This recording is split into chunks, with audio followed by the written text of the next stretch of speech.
had to start by streaming stuff and get everything ready. Yep. Ready? Being impatient with me. I'm not being impatient. I'm just dancing around. You had too much coffee. I had 0 coffee. That's impressive. I know. Very impressive for me.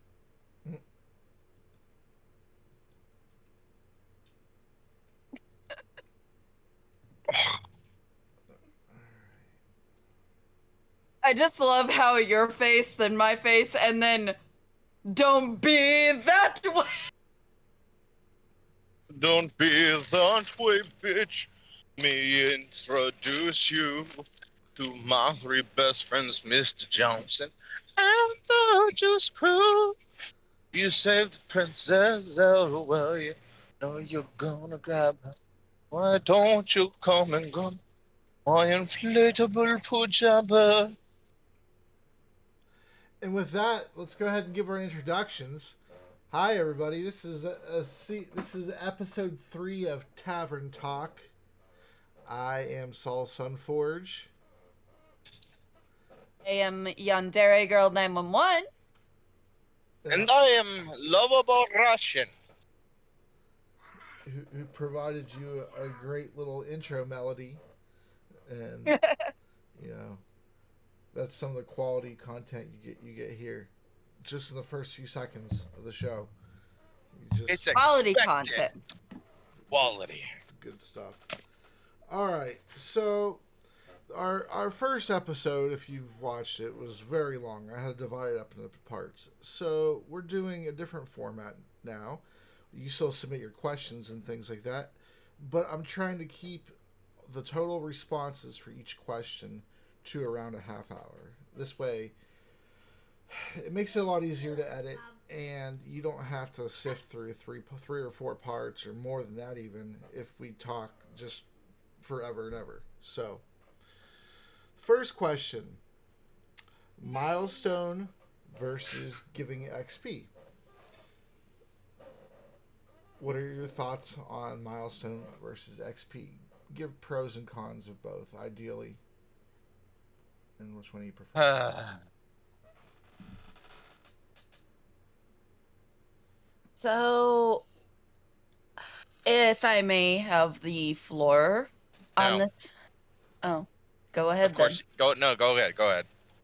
So, I prefer doing Milestone a bit more so than XP. Mm-hmm. Mainly because I don't like the XP goblins. Because it becomes very much more so about the XP than it does about the campaign and stuff like that, because every single session becomes well, we did a thing, how much XP do we get? And with milestones, it's like, yeah, we did a thing, but it wasn't, story driven or anything like that to where we deserved a level up. So you don't get the level up goblins as bad as you get the XP goblins. And so now, so tell me why you think level Russian is an XP goblin. well, I could tell you more so a story of how I ended up becoming an XP goblin. Okay. So there was a campaign where there was triple times the XP that you needed to level up. Okay. So basically, by the time you got to that level, you should have been, that level multiple times kind of thing. Like, we would have been a much higher level in that campaign. Mm-hmm. And because it was such a high expectation for this XP and stuff, and because there was so many things that were XP based, like if you socialize, if you did a thing, if you do this kind of task, if you do your weeklies kind of thing, if you did all of this, you would get a certain amount of XP. I became, even though I didn't want to do much combat with this character and stuff, I became obsessed with getting XP. Okay. And I didn't enjoy the campaign as much. I became like I wasn't asking for XP. It was more of I became very obsessed with getting it. And with milestones, it's like, yeah, the DM will tell me. Like the DM's the storyteller and stuff. But with XP, it's like, well, if I count up how much XP I got, then I might end up leveling up. And it's like it's very uh like annoying to just hear the XP goblins go off, as I like to call them. Like, how much XP did I get? No, that's a good name. That's a good name for him. And it's like it's very draining Mm-hmm. because um I heard how much XP do I get like multiple times before I started up my campaign, and I was just like, I'll tell you when you level. And I didn't know that it was called milestones until later on, but I was like, you know what? I'm telling you when you level. Yeah. And basically they would bug like every once in a while, but they wouldn't bug like every single week. They would bug like, hey, we traveled here, we were here, and we battled this thing. Uh, are we gonna level soon? Or I'll be Mm-hmm. like, don't worry about it. Like, I'll let you know when you guys leveled. And I usually tell everyone at the end of the end of the session when they leveled and stuff, so that way they could bust out their character sheets and start leveling. Mm-hmm. And I would sit there for about, an hour or so after the session with, Anthony and Call, and everyone could kind of talk and be like, hey, is this okay? Kind of thing, and ask questions. So, but yeah, I'm more against XP and stuff for, just the purposes of the XP Goblin. Mm. And whatnot, because it's like if you do anything at all during a session, the goblins want to know how much they got and whatnot. Like if you do anything, you could have battled, four frogs. How much XP did I get? Four XP. That's it. Okay. I'm like 84 million XP away from leveling or whatever, like some ridiculously high number, and they're just trying to scrimp and scramp for any XP, and it's like, but why? Why are you doing this? You know? Mm-hmm. Lovable, do you have anything to add? So, if you go by XP, That's enough from you. All right. Go ahead. Go on. if you go by XP, right? Mm-hmm. I will say that this is a pro. Your players are more incentivized to go out and do shit, Mm-hmm. right? Because the more they do, the more they level. But the problem becomes, well, are you now over tuning encounters just because they are or they're XP level grinding,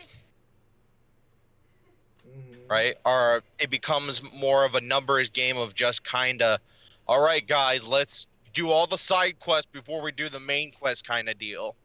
And then you're just kind of there, kind of like, okay.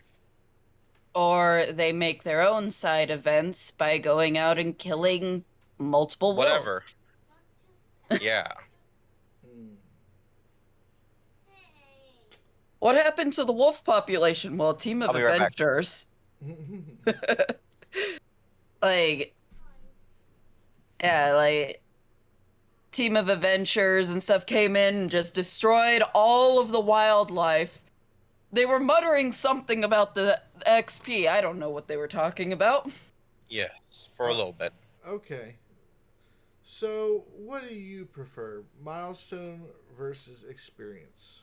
Have you used both as a player and as a DM? What are your thoughts on it?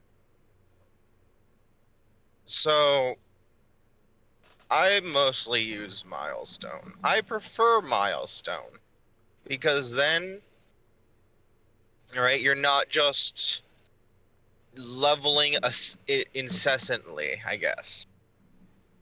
You actually have to do stuff. Like, let's just imagine for a moment, right? Ec- for XP versus Milestone, right? If we did XP and I had to travel from one side of the quote unquote kingdom to the other, and I'm killing everything from here to there, right? By the time I get there, I might go from like level 1 to like level 5, right? Especially if I go out of my way to go do shit. I'm gonna go kill a bear or some shit. Men, women, children, doesn't matter. Yeah, right.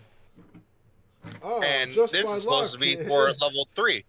Just my luck. A Level village of innocent children in the middle of the woods.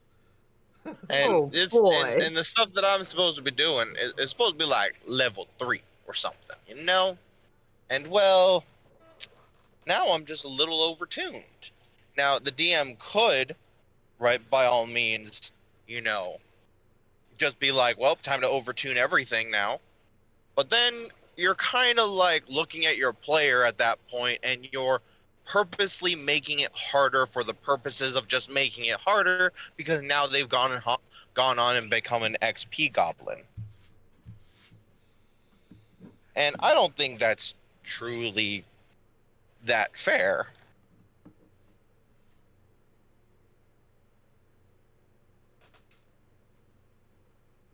Right? Like if you were planning for there to be, for all intents and purposes, an ogre at the end, right? CR3 creature or something, Mm-hmm. right? And it would have a little bit of minions to be a fun little encounter. Well, now your players are stronger, faster, better, and by that point at level 5, well, you better have 4 ogres because that you're gonna need them if you want to pose any kind of challenge. But then you're overtuning just for the sake of overtuning.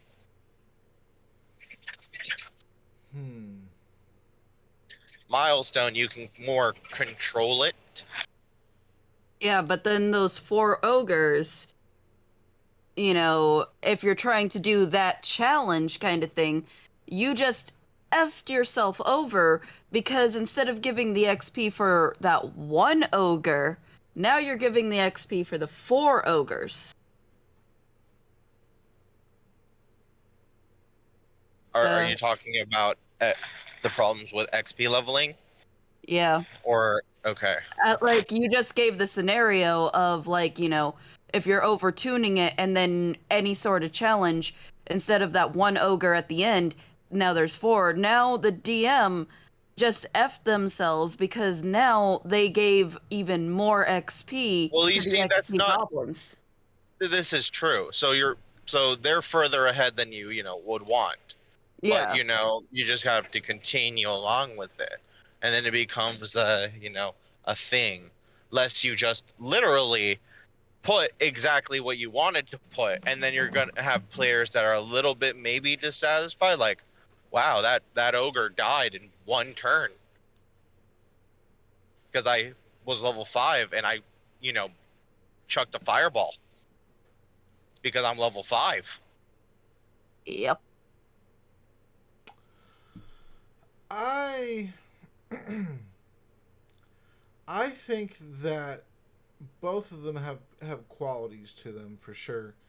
Um, with the milestone, you just have to, in terms of people who don't like to do math, especially with milestone, you could say, okay, there's four little milestones or checkpoints if you want until the next level. That's what milestones are essentially, is checkpoints or laps around a racetrack, whatever you want to think of them as. And Um, as I was beginning to say the other day to you, both for Milestone, when you have random encounters, you can't really make random encounters as part of the Milestone because they're quote unquote random. And I have and most DMs have planned random encounters, so they're not actually random. It's just the next encounter that's going to happen. It's just random when it happens, but I try to make it actually more random, so I don't even know. I just base it off of what part of the world you're in, and what likely you'd be fighting in that part of the world, like how many, like in terms of numbers. Like if you're in a cemetery, obviously you can probably expect to fight well more undead than you would, at the gates of Mount Celestia, for instance. It's so. But with XP leveling, you do have people who go off and try to, get 4, 5, 6 random encounters in a row, and to grind it out basically. But I don't necessarily see something wrong with that because that's just another form of playing the game. Of Um, course. um, There is one thing though. what's that?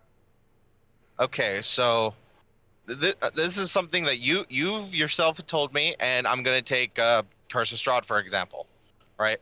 Mm-hmm, Curse of Strahd has an encounter table. mm-hmm. I'm sorry, after you get to level 6, 7, those random encounters absolutely useless. As long as you guys have generally okay-ish, not even good, okay-ish gear, right? You're going to go ahead and just roll full stomp over whatever the hell you're gonna fight. Vampire spawn, you're gonna have magical weapons. You're werewolves, you're gonna have a silver weapon. That's it, right? Some berserkers, come on, they're CR2 creatures, and if you have a team of levels, 6 to 7, all you're doing is now just making an annoyance for the day. Well, that's a different issue, but we could talk about that too. I don't mean Then the CR system itself isn't terribly it's not terribly balanced well. it's not, but Oh, then there comes something that you've told me. what's that? When you make random encounters, some of them, when you do them, you make them a little bit higher in stakes and whatnot, because since we're at such a high level, right, then anything that we fight, right, is going to be child's play. Like imagine that graveyard example. All right, cool. What comes out of the graveyard on this random table, 2d4 skeletons, and then you kind of laugh at that because it's 2d4 skeletons. Right, and that's why I had you most of all the encounters that you guys have had for several levels now really have been under the hard in terms of CR difficulty or deadly. And that's because, like I said, the CR system it's not terribly balanced. It doesn't take into account any magical items that you have. It doesn't take into account the party composition size. It would have no way at all to take account your skill level as a player, Of course, or specifically with the class that but you're also at the playing. same time, what does that also what does that also say about your world, right? Like for all intents and purposes, just imagine, right? In the game, we've gone from killing wolves essentially, like Mm-hmm. in game, it's been what 2 3 months Uh, to well, in my game, how long has it been in terms of time?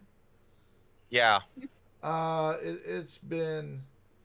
It has and I been don't six, six, I nine. I do not count the time skip that happened with the Feywild Oh well, because well if you don't that was suspended animation. Okay. Well, if you don't, I mean, if you don't count that, and you don't count what's going on with a book right now and things like that, it's probably been about 9 months.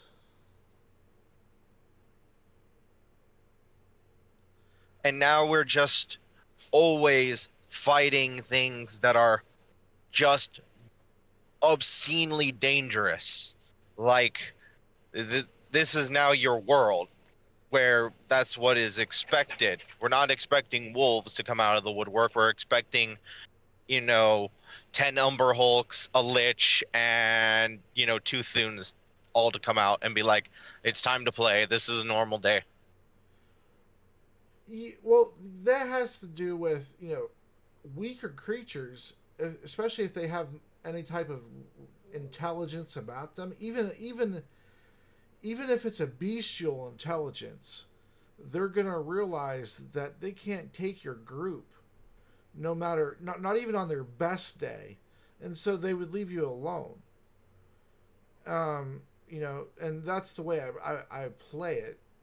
You know, and like when you're a lower level, most of those higher level creatures aren't going to even see you as not even a morsel on their food chain, and so that's why they leave you alone then. And that's kind of the way. That's the kind of the way I play it. Like if a party of 4 level 1s comes up against a T-Rex, I mean that T-Rex is he's probably just gonna scoop them all up at like basically 2 turns, no problem whatsoever. But they're not going to come looking for you because you're not a meal. You're nothing at that point. But once you're level 17, 18, that T-Rex is going to be trying to stay away from you because they know they're not no match for you unless they're very desperate, I guess, and really hungry. But in terms of Milestone versus XP, Milestone is a lot easier to say, okay, 3 sessions worth of progress is a level, and then the next one is 4 sessions and 5. And if you do it that way, that's the traditional way. Is you go how many sessions per level. So if you're level 1, it takes 1 session to get to level 2.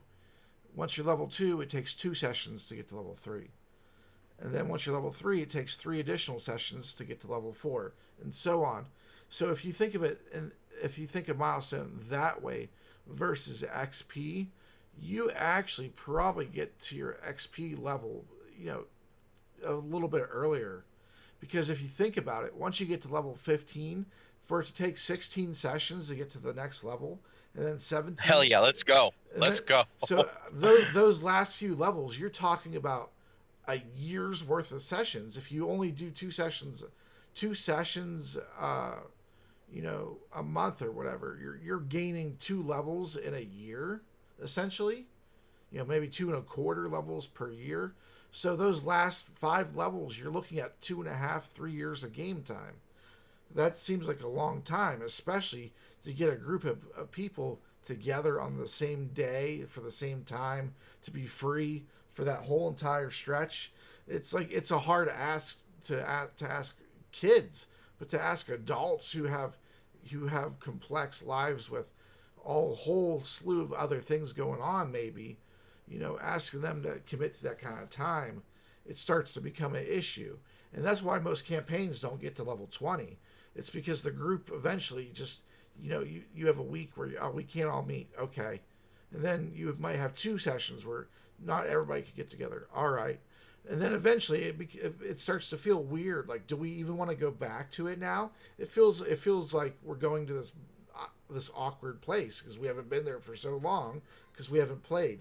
And it starts a snowball effect. And that's why most campaigns don't get to level 20. So in that scheme of things, XP leveling is actually faster than Milestone leveling. I don't do that kind of leveling the way that you described it. That's foreign to me. What, for milestones? Yeah. Well, I mean, that's the traditional way. You could do it however you like. You like, I feel more like Oprah when I hand out the milestone thing. And you guys all get a level up today. Like, people have a tendency to uh level up a little bit on the quicker side in my world Uh-huh. because that's the way that I do it and stuff. Like, Okay. not super fast, but Mm-hmm. you know, the like when I was just hearing you say That's that, a I'm lie. just like, That's a lie. That's a lie. You're not super fast. There was a point in time in your campaign, Liz, where we literally leveled every session. wasn't every session. Wow. It was every session. It Every might have been every other session. for how many Oh my god. for how many levels? All Uh, 20. Oh Not all shit. 20. What? Yes, all 20. It was not all 20. Yes, we got, okay, fine, 19. Whatever. Oh my god. Still, by the end of the campaign, we had a level 20 character sheet.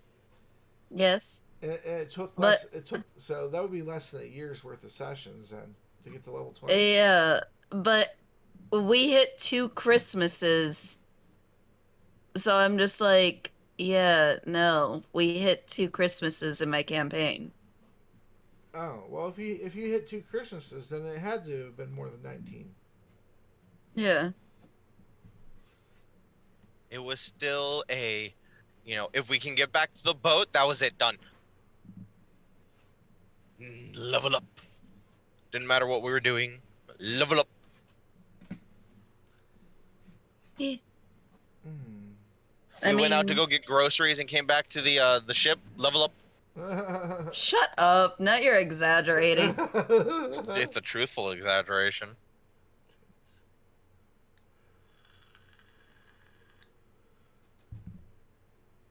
Anyway, I got to meet but myself. Oh, okay. that's why I'm like, it's a bit foreign to me, with the, like, milestone thing that you were talking about. Yeah. And he's kind of over exaggerating on how often I leveled everyone up. I assumed so, but it depends on how big of an exaggeration, I suppose. You'll be in my world soon enough. Yeah. And that's when I'll It sounds nervous. no, that's when I'll have time to really get to work on my channel. I will, Yep. because instead of preparing sessions for the following week, I'll be preparing the world and things and painting and all that stuff.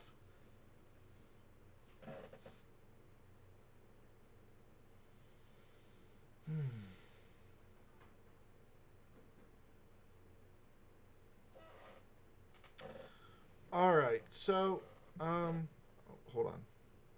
No. I know. All right. I'm sorry. So the next question, and Lovable, I don't know if you're able to talk yet or not, but Yes, I can. okay. I'm free now. Okay. The next My question, little. as a DM, do you like running premade or homebrew better? And does your answer change when you're a player? So, my answer to this is complicated. That's fine. So, full-time job and everything and whatnot, it makes it very stressful. And especially since I work roughly 10 to 12-hour shifts on the daily, it gives me very little time to do anything absolutely else. As such, homebrewing an entire freaking world, right? Yeah. Let alone just a city with, some NPCs. I'm really bad at improv. Is a Really? lot of stress to me. Yes, I am horrifically bad at it. I would think that you're rather good at it. Well, thanks. I honestly am most stressed when I do improv. Huh. No, which is I would think that that would be your most comfortable element as an aspiring voice actor. I figured that would be like your most comfortable wheelhouse. It's just when I think of essentially a character, a person, a city and whatnot, I have to go ahead and deep delve, kind of like, why was the city made? Who lives in the city? Why would you live here rather than somewhere else? Mm-hmm. I mean, what are this person's, aspirations? How did they grow up? What makes them, I can't just be like, this is Bob, he likes milk. Okay. So, and because I do that with essentially every character in which you find that is available to talk to and actually has like, a name and whatnot rather than random NPC 22, Uh, right? Then uh, I have to, just, if you went up to a random commoner, right? I would try to get through it as quick as possible with huh. giving a low amount of, information that the normal person in that world would know, and then be like, yeah, peace out, boy, because Jesus, this is stressful. Mm-hmm. So in that sense, um because I don't have enough time to, I am really enjoying, right, playing this playing or DMing Curse of Strahd, Mm-hmm. because the setting is there. The cities are there. The things and the maps are already done, right? Yeah. The NPCs all are the base template of the NPCs are there, Uh huh. right? I just need to deepen it. All right, that's all I'm doing is I'm just deepening things. So, how much did Curse of Strahd cost you then? Because I've never bought a module. Is it the same price? $50? Uh, it's like $30 off Roll20, Oh, okay. Um, and then and would you say and then you think it's worth it so you far? You think it's worth $30? oh oh yeah, most definitely. Have you ran it more than once, or do you plan to run it more than once, or forget about it after a few years and then go back to it or something? It all depends on what the players want to do. If for and it's some reason, right, you guys go through the whole thing and you guys are like, we want to play through Curse of Strahd again, but with a little with a little twist, Mm-hmm. or just make it shorter or something. Mm-hmm. I'll keep the basis of, Curse of Strahd, Barovia, yada yada yada yada, right? But things would be changed, of course, because I would want to keep things somewhat fresh, right? Mm-hmm. Because if, for all intents and purposes, you went through it again, it's just like, well, you expect this, you expect that. Yeah, yeah, and I can understand that. It's the same thing with video games and stuff too. Like, yeah, you're a different player, or I mean, you're a different character, but you're the same player. So it's not really as exciting to do things again with other Yeah. with your succeeding players or succeeding characters. Um, N- that's why Now, it. Go ahead. I was just gonna say, a fun thing about Curse of Strahd is it's a sandbox area, right? Like basically you just have this isolated sandbox in which you can basically do fuck all in, right? Mm-hmm. So it has a sense of replayability, right? For all intents and purposes, when you guys did the Festival of the Blazing Sun, Mm-hmm. right? Maybe next time you guys want to see how Valaki changes if you guys kept Vargas on, as the Burgomaster.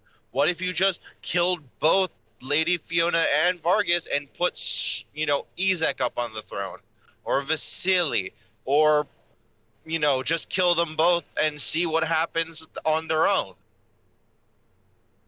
Right? Those little possibilities become possible because all the campaign does is give you a literal setting with Why would some things why that would could happen. Why would Strahd be okay with you changing any of the forms of government in his land? He doesn't care. Okay. I mean, why was he okay, for all intents and purposes, for Lady Fiona to take up the Burgomaster in Vallaki? Like, that it played out. I mean, rightfully, the Vlahovic family was given the title of Burgomaster and, authority over Vallaki, right? By Strahd himself, right? Mm-hmm. And now here comes, the, Wachter House, like, mm, you know, wanting to take over, and I mean, he didn't stop it. At least in my campaign, he definitely did not stop it. Yeah. That's true. Maybe in someone else's campaign, he would, or Mm-hmm. maybe not, Right. right? Because Strahd is, by all means, when they, you look at him and whatnot, is still a template. He's, they give him his, some of his history, his base personality, whatever, and then as a DM, you're at your own liberties to kind of do whatever the hell you want. Because the book in itself is a guide, not the rules. Mm-hmm. So, so it was $30. So would It was like $30-$40 off Roll20. But yes, it was relatively cheap. but it contains enough in there that you would say to run it as is? Oh, most definitely. It had the Roll20 has, by all means, right, Mm-hmm. everything that you would find in the book. Mm-hmm. Like if you went through map to map through map, right, and read every single description, it's as much information as you would have if you just went out and read the book. The only difference is, hey, everything's already tokenized for you. Hey, the maps are in a format of which you can just play and you don't have to draw shit Mm-hmm. or print it out or whatnot. Hey, you know, everything is already set up. Hey, if you have, Roll20 plus, we already did the dynamic lighting for you. All the work or the major heavy lifting of preparation is done, as Mm-hmm. long as you use those maps.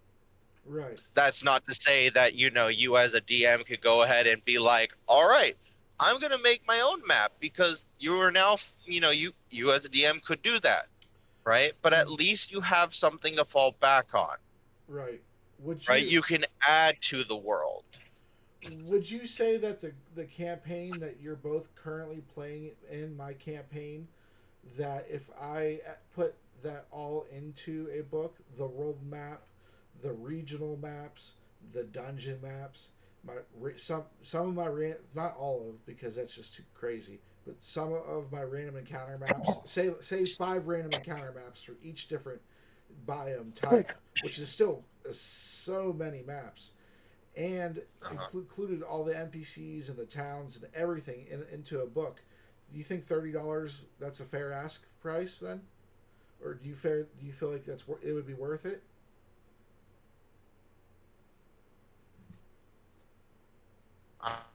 I mean, campaign setting goes for around 50 to 60. Okay, so you think I would have to charge more than 30? Relatively. Maybe 40, 50, But whatever. but But it all do you also depends on quality and whatnot. But, right? But do you feel like my campaign is and everything you've seen thus far is of quality to justify if I put all of that into a product to sell? Do you feel that $40 is a fair asking price for the quantity and the quality of what I provide?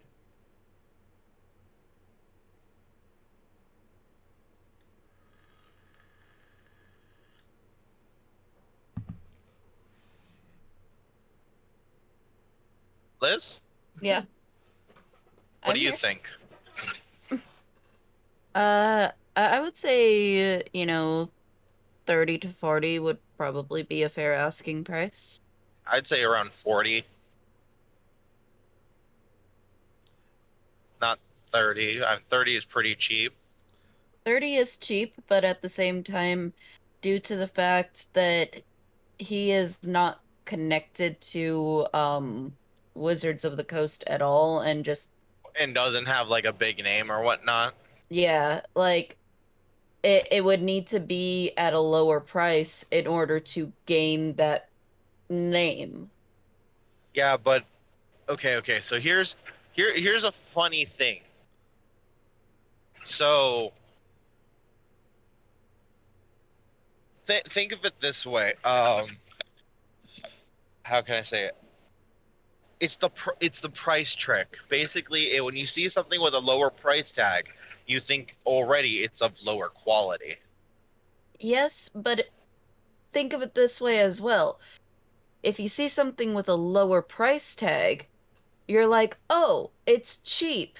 And you kind of click through to see what it has in it because it's cheap. And you have that cheap mindset because you want to buy a module, but you don't want to buy an expensive module.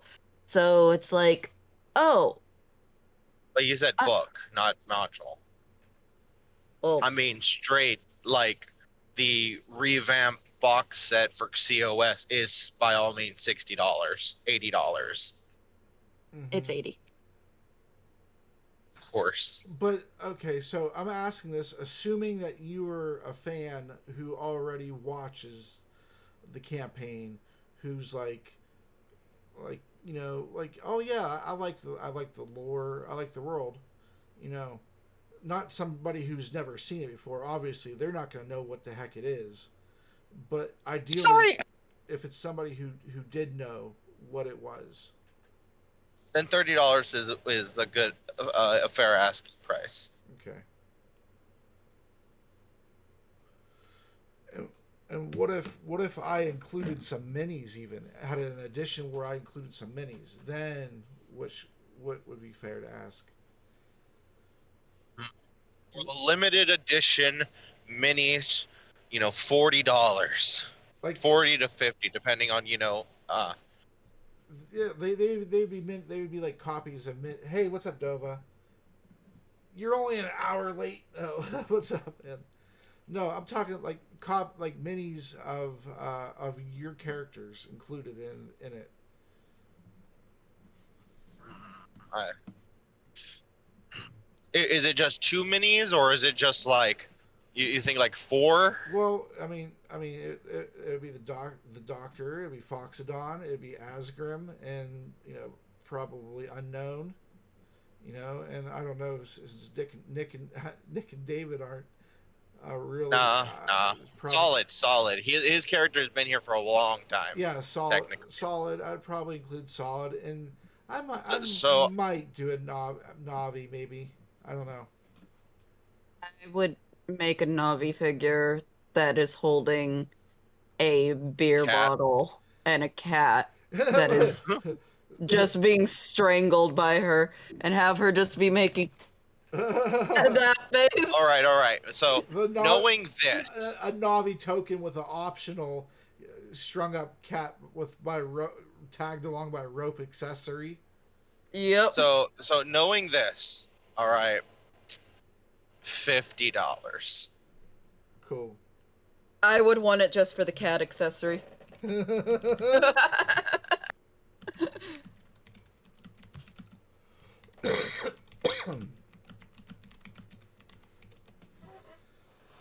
So Like unfortunately, 50, you won't 50 be. to 60, you know?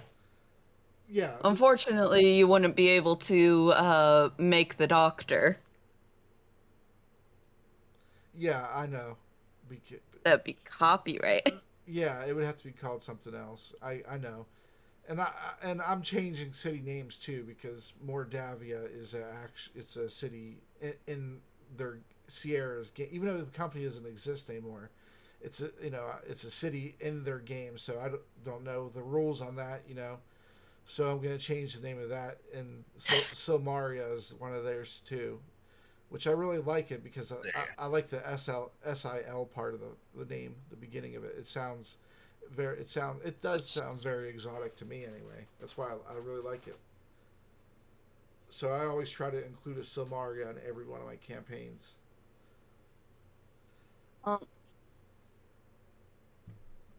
I will never be able to make my campaign into a book or anything What? because by the time I would print it out or anything like that, it would get copyrighted right off the shelf so fast. And the thing is that the argument would be not towards me doing the copywriting, but who gets the larger portion Yeah. of all the companies that I've stolen from. They would all be arguing on who gets the larger portion. That would be the video. I just like names and things. So I don't know. There's a city over here called Moravia. No D. I could have used that, I suppose. It's actually Moravia. Yeah, Moravia. Why not make it just Corndavia? Corndavia. Corndavia. That sounds terrible. We're all corn farmers here. They all pray to a corn god. It's some weird Corn. some kind of weird cult. Morkdavia. No. They call it Corndavia. They plant and have tomatoes, and they pray to, like, I don't know, like freaking some demon goat thing. They just spread the corn thing as a rumor to try to drum up business. Yes, but they're really tomato farmers. Worldwide. Except for Ned, he farms strawberries. He's the outcast.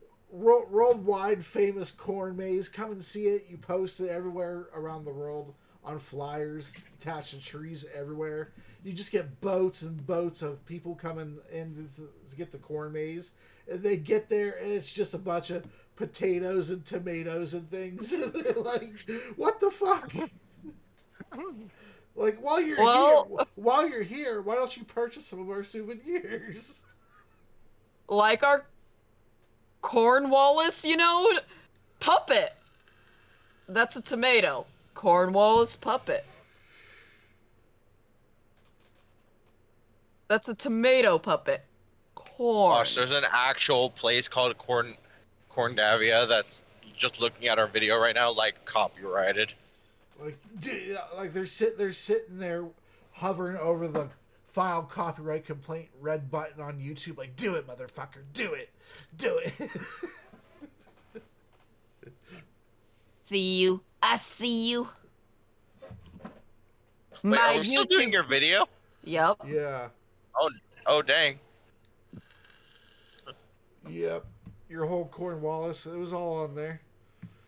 All right. I think we should go to the next question. Well, I didn't get to answer that question at all. She didn't get to answer. I didn't get to answer. And we're still under the time total until we have to go to the next question anyway. Oh, okay. So I don't even remember the question. All right. So the question, as a DM, do you like running premade or homebrew better? And does your answer change if you're a player? So, I never got a chance to run a pre-made campaign. Mm-hmm. I actually do have a want to run a pre-made campaign. But usually I run a bunch of homebrew stuff. Mm-hmm. I think that my element is homebrew, because I'm looking at what I'm deciding to do with, what I'm planning to do with the pre-made one, and I'm just like, yeah, but can I clearly call it its title name by the time I'm done with it? Well, that's the great thing about the hobby, though, is that you can borrow ideas from whatever concept that you want and turn it into something awesome. and Yeah. it becomes your own. But I'm just looking at it like, there's a lot of things about this that are getting changed and stuff. So cause I'm working on a pre-made and stuff and whatnot. And then there's, my homebrew stuff, and that does seem to be my element where I'm just like really comfy in, and like I could literally be like, Soul Russian, make character sheets right now, and I'll throw you into a world. Let's go, let's do this. And I feel very comfortable actually, just doing like freaking Improv. yeah, that. I'm very comfortable on improv. Mm-hmm. Sorry, dog's distracting me. No, it's fine. I Uh, Go ahead. but as for if my opinion changes when I play in other people's campaigns, yes, it does change when I play in other people's campaigns because I have seen the way certain people DM, and there's like, okay, there's certain ways people DM, and I'm like, you should only go buy the book and only buy the book, do not deviate from it, kind of thing. Like, and you should only, do pre-made campaigns, and that's it. With Anthony, I'm looking at him like, like, pre-made campaigns is where his bread and butter is right now. Yeah. And I see, like, his little added things that he just adds on and stuff. He takes great effort and great lengths to add all of that extra bullcrap on and add everything to it. And we have extended conversations on certain characters that are going to be more prominent. So that way he could actually, figure them out and stuff like that. We have extended conversations about a lot of different things. And even things that aren't supposed to be in the module, like, and when we're planning on adding it, he's like, this. And I like the way that he's doing it. And it's very, great the way that he's doing it and stuff. But for some people though, I'm just looking like, you should never deviate from the module ever. Like, just don't. Right. Like, and I actually prefer, certain people doing modules over, them DMing their own worlds, because either their own worlds are far too chaotic and you can't understand it, or their worlds are far too difficult and just like, how does anybody live in your world? Like, you draw the conclusion of, how does a normal person live in your world? Like, and when you're drawing that conclusion of, how does normal people, like a normal merchant, live in your world, that's when, there's a problem with their world. Right. And I think that for those type of people who, like, decide to have either an overpowered world or a chaotic, I can't understand what the hell's happening world, when they have those kind of things, I think modules would be their bread and butter. But I do like, the elements of home brewed campaigns and stuff where there's just these new exciting things that you're not expecting, and just a bunch of oddities and stuff. Now, literally going through Curse of Strahd, that's my first module that I'm going through. Oh, is it? Yes. We started up like Mines of Found Delver, but never finished it. So I don't count that because we started it up and literally never finished it. It was literally one session. And that's it. Does Pathfinder have modules? Yes. Yes. Pathfinder has an actual world and everything. Mm-hmm. Yes. It's called Galorion. Oh, the quest for glory world is called Gloriana. Uh, that's like depending on how their homebrew world feels, it depends on how like I'm just like maybe you should do modules or you should do more of this. Mm-hmm. Like, but because of Anthony's circumstances and stuff and everything that he's doing, I'm just like his module doesn't feel like it's Wizards of the Coast anymore. Yeah. It feels like it's his. Mm-hmm. But it still has the elements of Curse of Strahd. So it's like Mm-hmm. it's not so confusing or whacked out to where it's like, were we playing Curse of Strahd? It still feels like Curse of Strahd. Mm-hmm. So, but yeah, that's my take on it.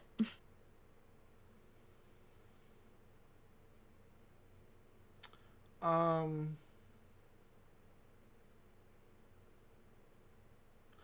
I I like playing in pre-mades, just because they are they're in their own setting. You know, they're in Wizards of the Coast official settings, and I do like the official lore. And I try to learn it whenever I can. I try to learn new things about the lore. Um, but I use a lot of their lore to propel my own homebrew settings. You know, like if you're truly homebrewing the world, then I use their religions that they already have.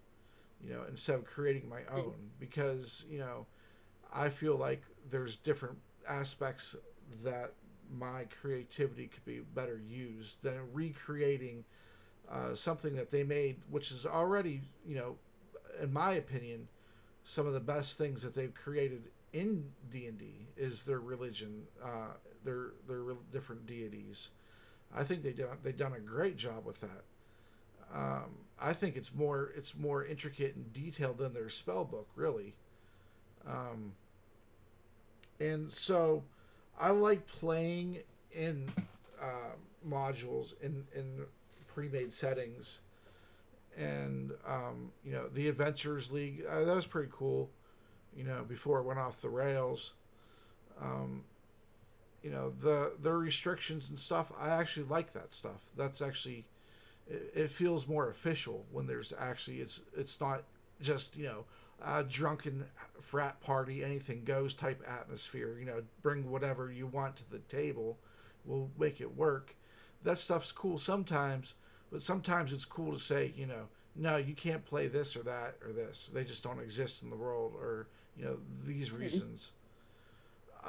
In terms of running a game, I like to be the DM for homebrew and strictly homebrew. I've never ran a module.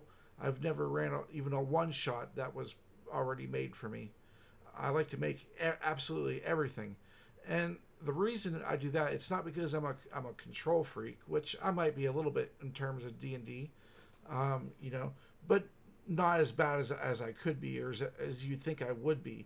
It's more it's more because I forgot my train of thought.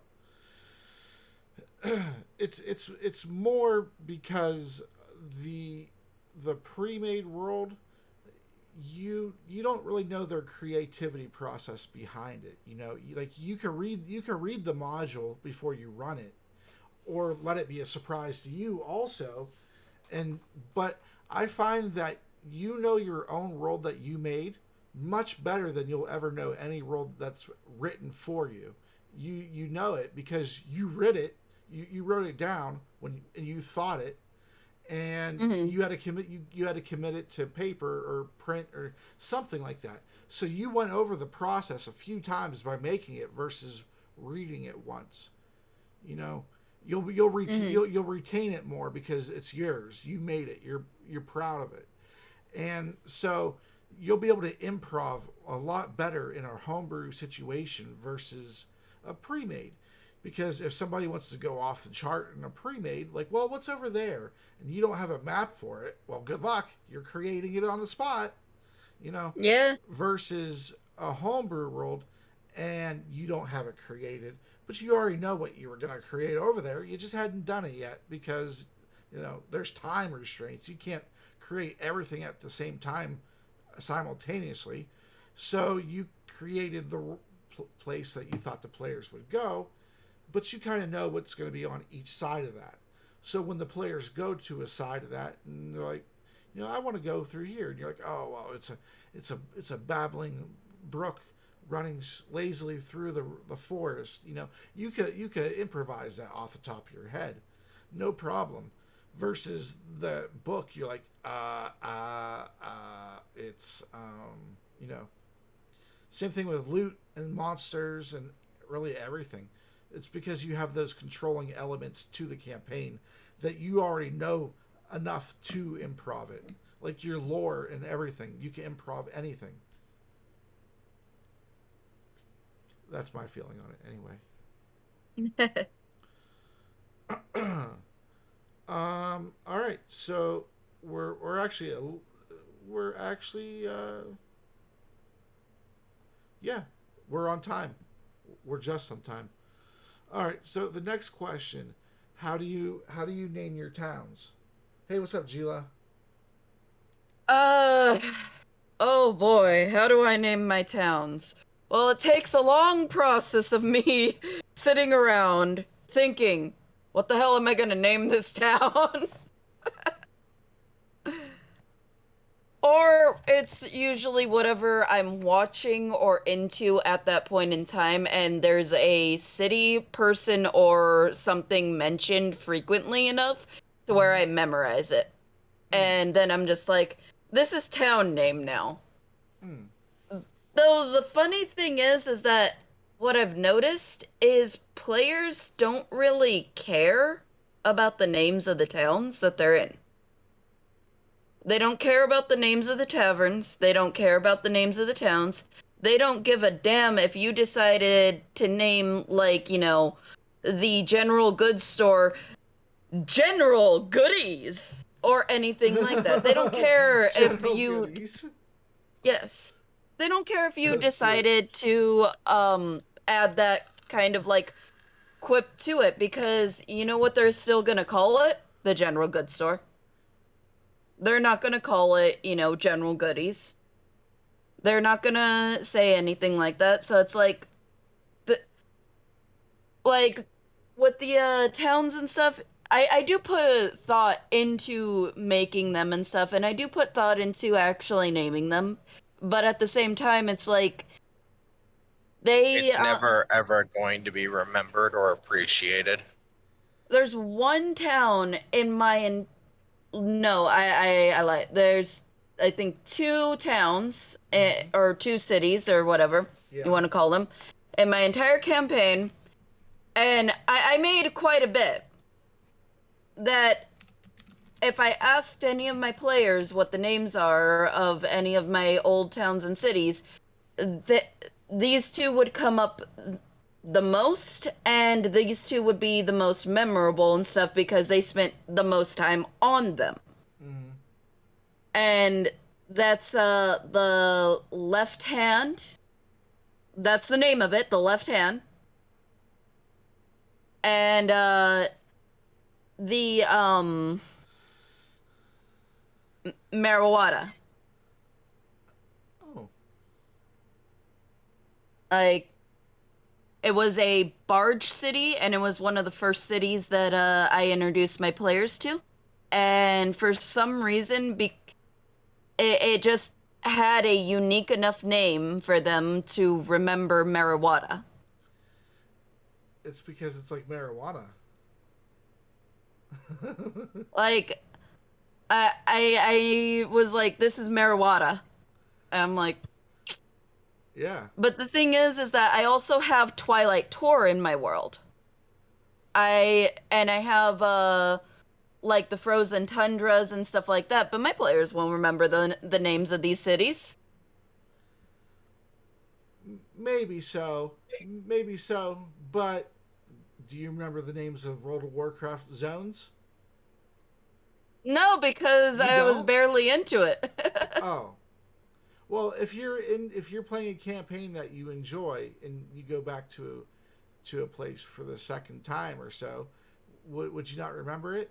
You might not remember the kingdom that Coventry is in right now, but you sure as hell remember the name Coventry. Yes.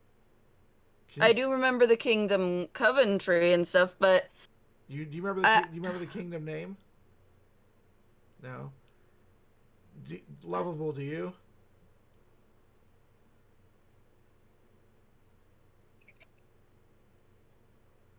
That was it. That was it. You got it. No, do you? Are you there? lovable. Oh, either way. Okay. It's Channelwood.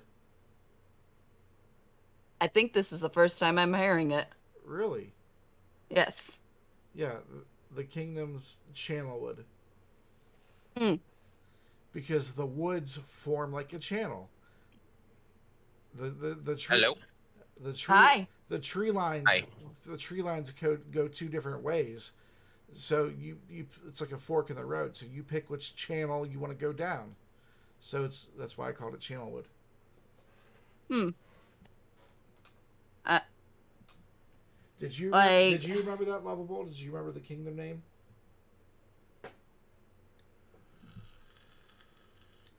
No, it wasn't said enough.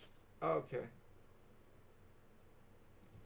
Yeah, like I'm surprised. I'm surprised when Nick and David were like surprised that the big bad evil guy's name was Lenosius. Because I know I don't mention it every session, but I thought I've mentioned it a few sessions since they've been here. They've been here for a year. Uh huh. I'm gonna be honest. Uh, it did slip my mind numerous times with the BBG. Well, do you remember the name Erasmus and Erana? Yes. I remember them, Okay. but I'm like because Lenosia's like it's it's first off a very strange name, Yeah. and no one has that name. I'm just like,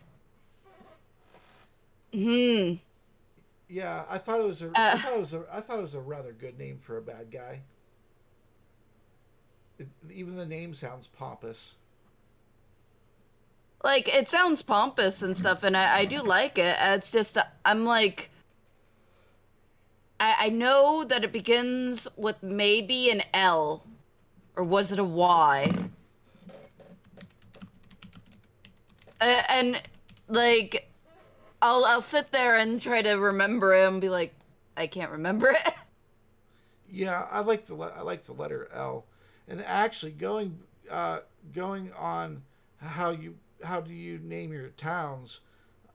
I what I do is well when I'm driving like when for instance when me and Boomy went to North Carolina 2 years ago at this point on the way there I was just looking at different cities and national parks and things like that and there was woods called the Ravenwood. So I was like, oh, that sounds real pretty. So I'm gonna put that in my campaign. So that's how I got the rate. There's the Ravenwood. You guys haven't found it yet, but so Exist. that's how I do it that way. And then when I'm thinking it, when I don't have when I write out names from that, which is pretty fast because I don't write down every name. Just 4 or 5 of them in a a 10-hour car ride, so not too much. But when I run out of names, I think I just okay. What letter do I want to go with? And then I'm like L. So then I think of like different L sounds that sound good together. Or for my Elven cities, I go look up Elven, and then look up certain words in English, what they would be in Elven, and then that's how I came up with Delornalai and some of the other cities that I have. Thinking how I'd come up with freaking names now, I'm like, that's a lot more easier than the fuck I do. What do you do? Panic. So that too. So First what have a I'll mental do, breakdown, then panic, then come up with the names. Continue, dear. so after panicking and having a nervous breakdown, Mm-hmm. um, what I would do is I associate, depending on the populace or region of which they are in, right? I Mm-hmm. will associate the racial norm of the area or influences with a language in our world. You know, whether it's Finnish or Scottish or Gaelic or, French or whatever the hell. And then I would find words, right, to describe or to essentially what would describe the area or the place or what they stand for or something, right? Get those words in that native language or whatever, and then D&Dify it, so that way it's not just you know lo muchos grande, right? It would be like la la man endor or something like that.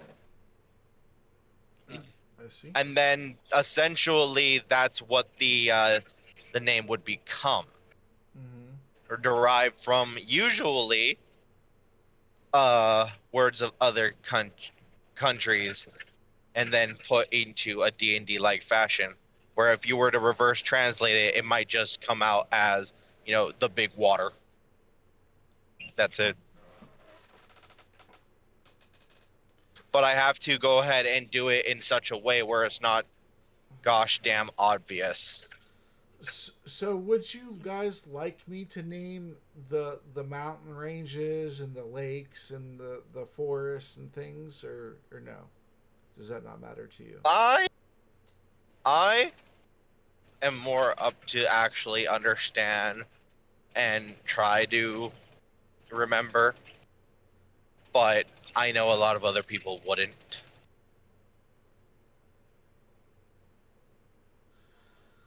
I Like would attempt to remember. like if I have dwarves, for instance, who live somewhere called the Granite Precipice, and then later on down the line, an NPC was talking about the Granite Precipice. Would you remember that that's a place that you knew that the dwarves were, or that you've been I there, might. or that you've been there It's quite a previously? it's quite a chance that I might. It really more Uh, depends on what, if how long I'm doing the campaign and whatnot. Because yeah. I'll be honest, right? Fuck all if I remember the name of the city that we went to in the Feywild. Right, there was two cities, one in the spring/summer court, one in the winter court. And I fuck all if I remember their names right now because it's been like 2 years.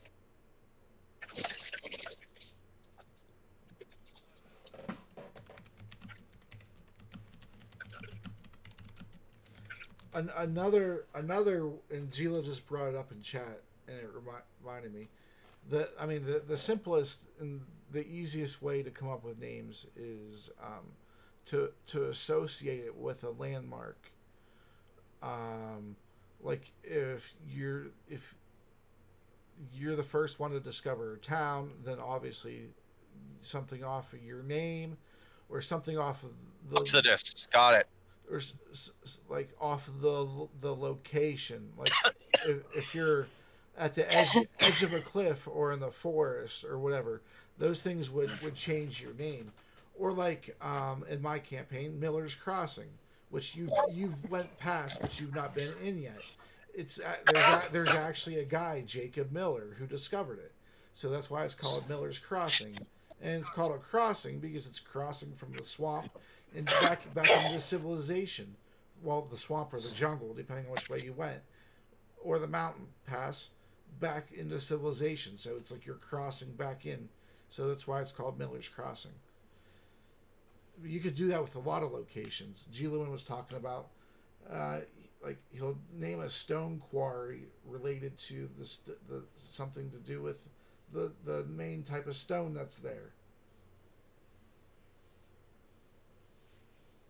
Or like a tavern, you would name it after like its famous dish or something. You know, like the beer roasted boar or something, beer roasted boar or something.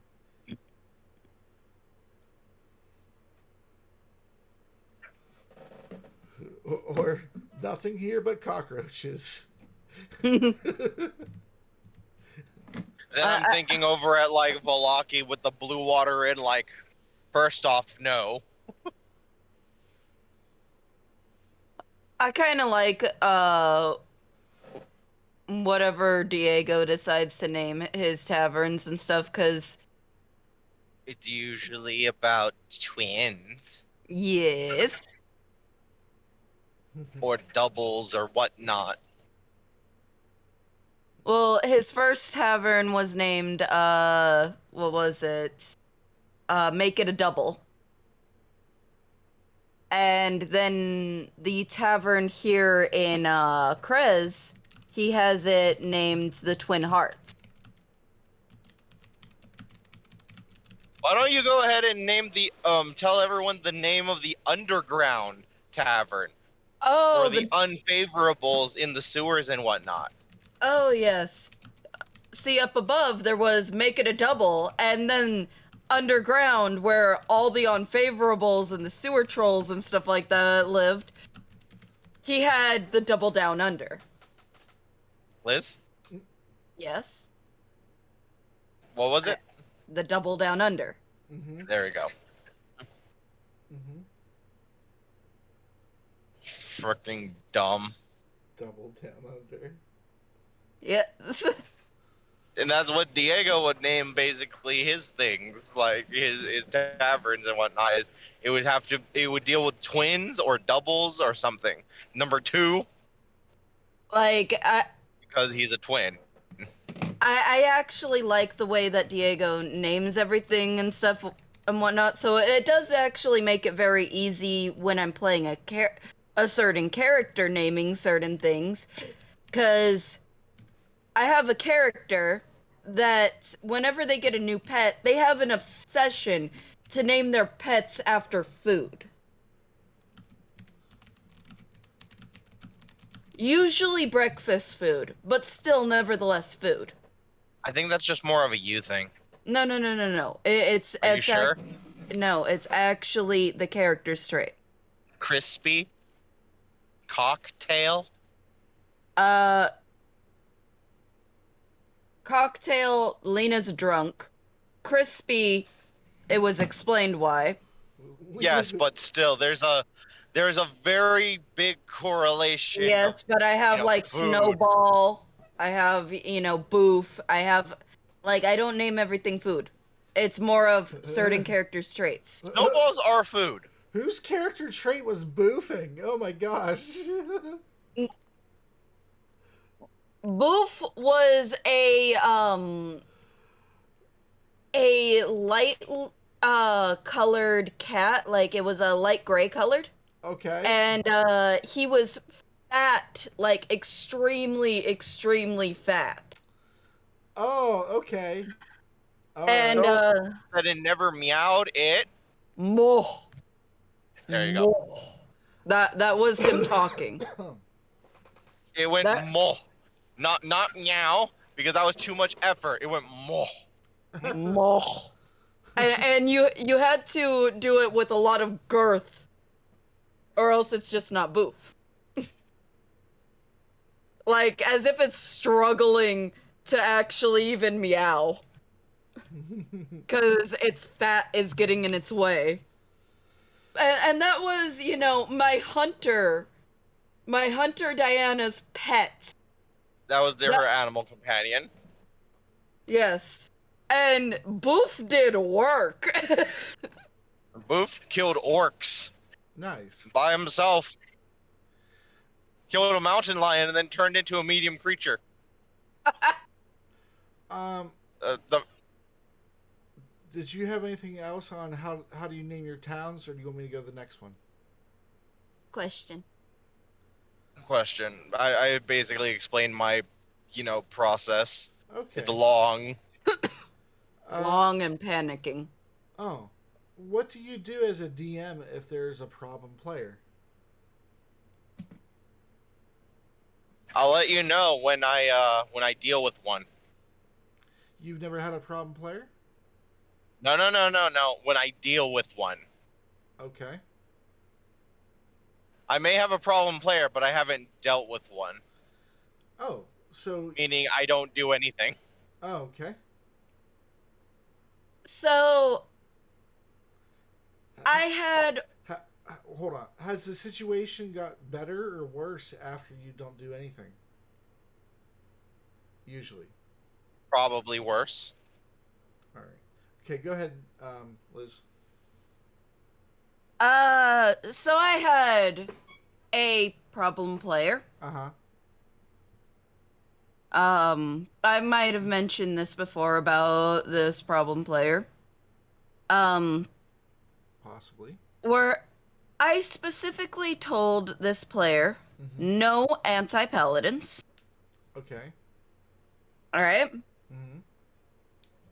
And he makes a paladin. He gets his powers stripped away due to like a bunch of unholy things and stuff. And he ends up, you know, trying to sacrifice a child to a god of evil in order to become an anti-paladin.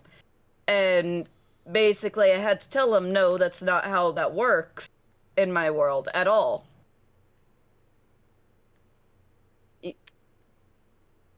Like it was just, he was becoming a very big problem, and my group was not having fun with him existing there.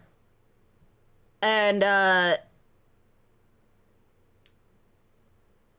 like I didn't officially kick him out or anything, but I didn't like attempt to reach out to him to do D&D and stuff, cuz usually I would reach out to all my players and be like, "Hey, it's D&D time." I decided to just not reach out to him and say, "Hey, it's D&D time."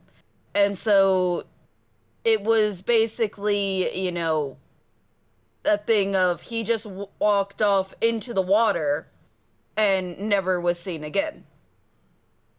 Like, he was just a very big problematic player, and it was only going to get worse from there. So. Gillian said, grow some fucking balls. Flat out tell them they are not a good fit for this group. It was my first campaign, and, it was my first D&D group, so I didn't, know how to fully vocalize, hey, can you leave? So I just did it more of, I'm just not gonna tell them that it's time to do D&D. Like, it was still a very big learning experience. I mean, at this point in my life, if someone was a problem player to the point where it's like actually, a lot of people are having problems with them, I would tell them, hey, you either need to change your attitude or get the F out of my campaign. Like, I've grown from that experience. Like, I shouldn't have handled it the way that I did. I should have probably talked to him. But I've grown from that experience to where... And also, I'm just like, I'm older. I really don't give a damn. Like, if you're upsetty spaghetti over the fact that I threw you out of, this game, then I'm sorry. But not sorry. Giluin said avoiding the problem just makes problems for somebody else. And Jova said, I don't know how I deal with it, but I'd probably get angry knowing me. Like there's like certain I guess ticks that I know my players have that might be problematic to other DMs, but I'm able to put a pacifier in their mouths and just kind of be like, yes, now calm down. And I'm able to kind of like, work with my players' problems than just, set them loose onto the world and make them upset. Like I'm able to work with those certain players like ultra super problems and stuff like instead of actually kicking them out. Like I can work with them. Mm-hmm. So, but if a player does come into my group and is problematic, then yeah, I'm just throwing them. And Lovable, you said that you haven't had to deal with one yet? I haven't dealt with one yet. Yeah, that's what I meant. The only thing that I've done, mm-hmm. right, was more from me was was to have Liz help me help you, be able to actually talk and whatnot, because you might say something and then get overshadowed by someone else. Mm-hmm. And then my dumbass is just like, well, I didn't fucking hear Soul, so I'm gonna, I'm here listening, and this is what I'm hearing. Mm-hmm. So Yeah, and I'm a loud white girl, so I'll just slap the crap out of your leg and be like, "Hey, he's talking to you." yeah, but that's a problem with me. Maybe it is a problem with the the said player and whatnot, but I have told the player, hey, Mm-hmm. For me, it depends. Oh, go ahead. Did you have more? No, I was just saying, and I think it's gotten better looking at Liz, at least with her telling me stuff, and you having a chance to roleplay and stuff. I think it's gotten a bit better. Like I try to listen for your noises and sounds and whatnot. I keep an extra special ear open for you, so that way I'm like, did he try to sigh? Did he try to say something? Slap the crap out of Anthony's leg. Soul's talking to you. For now on, when I'm going to say something, just to make it perfectly clear, so that everybody knows that I'm going to say something, I'm going to go. I'm perfect. At least then I would hear that. Or some variation. I don't know. I'll have to work on it. Like it has to be the same thing every time. Otherwise, I might get confused. Okay. Whack. Yeah.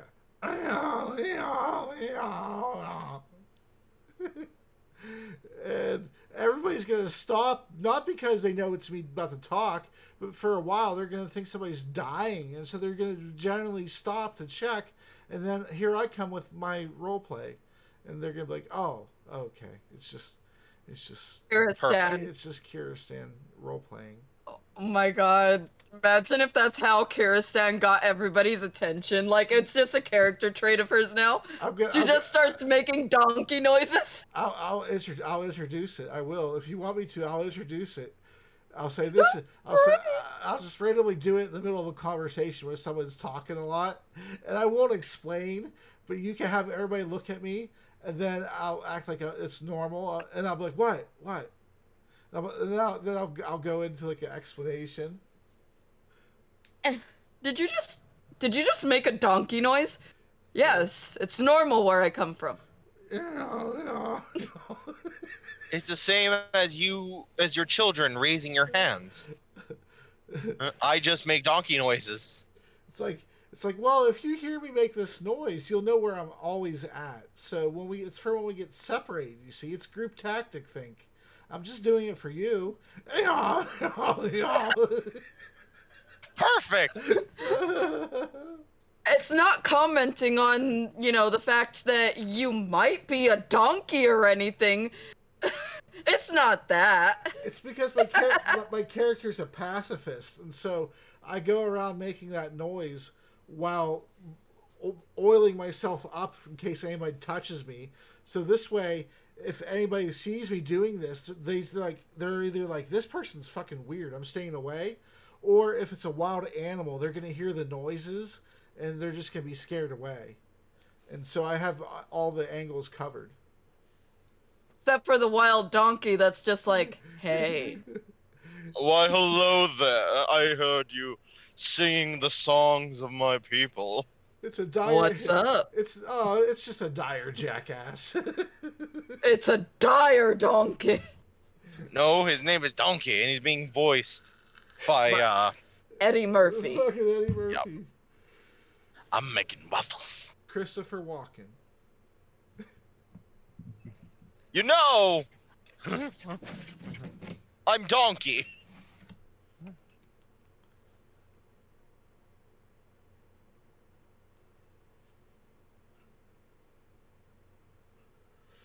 Let's see. Gila said it. Just say, "What are you doing, stepdaddy?" in your best female sexy voice.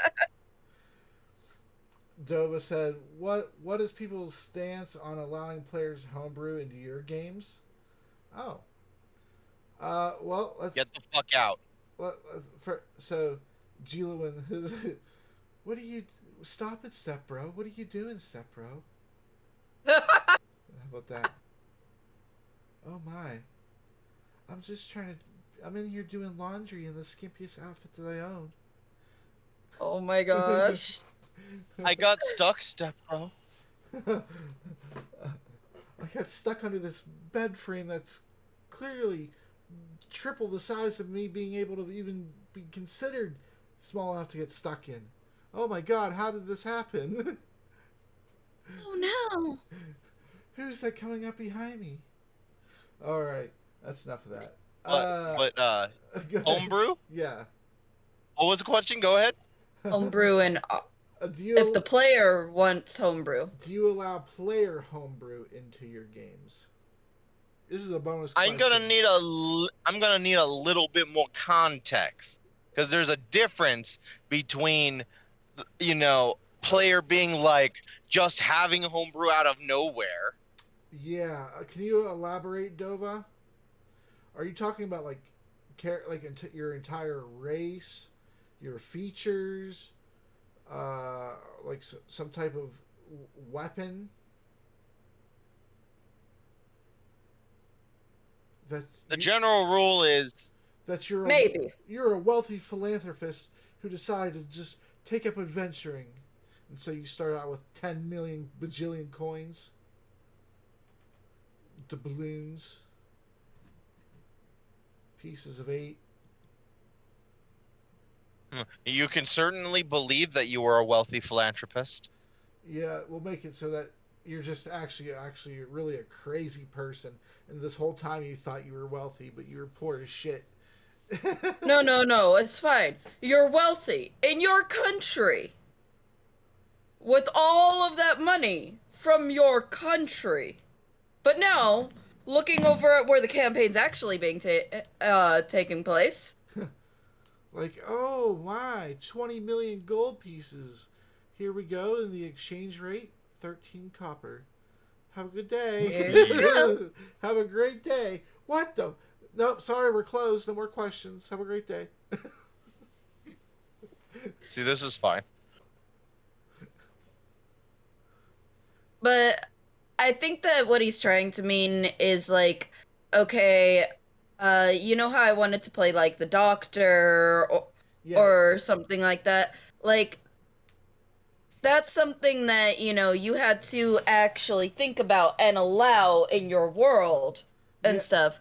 He said in chat, like a feat or something, as an extra choice for them next opportunity to obtain one, or a spell, etc. So, in that case, right, it's up to DM discretion. That's all I can really say. Yeah, it's because you don't want to blindly just say yeah, sure, whatever. That's dumb. Yeah, That dumb boy time. right.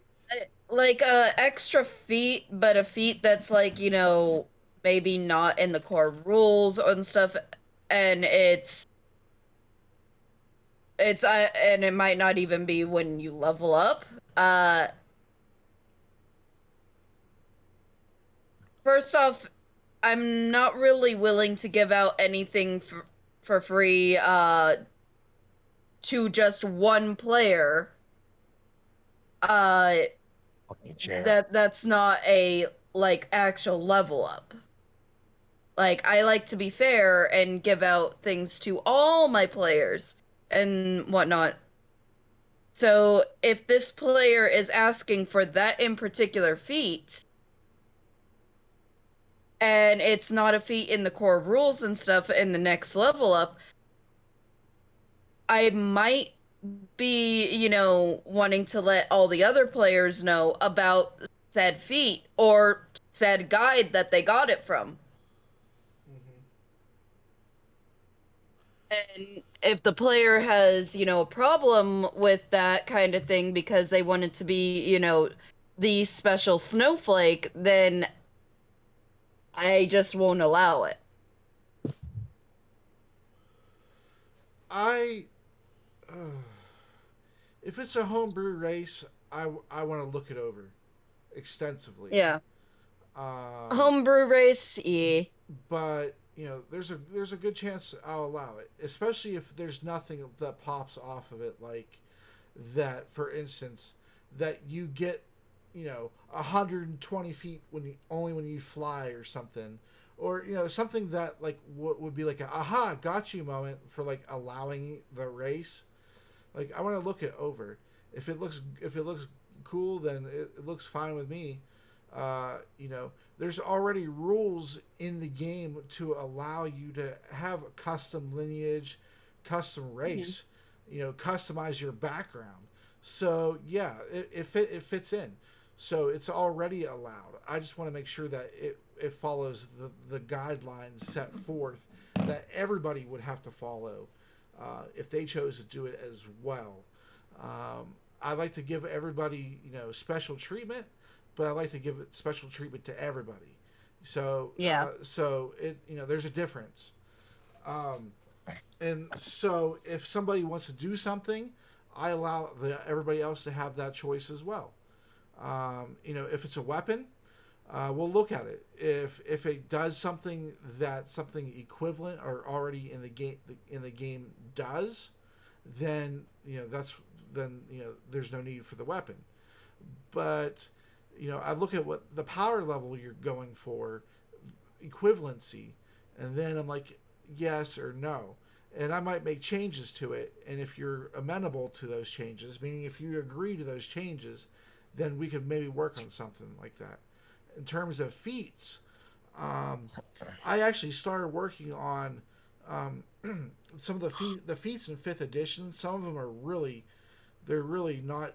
You're doing yourself a disservice if you take them, because there's certain feats that are so much better than them that you're really handicapping your character if you don't have them. Lucky, for instance, lucky is by far the most powerful feat in the game.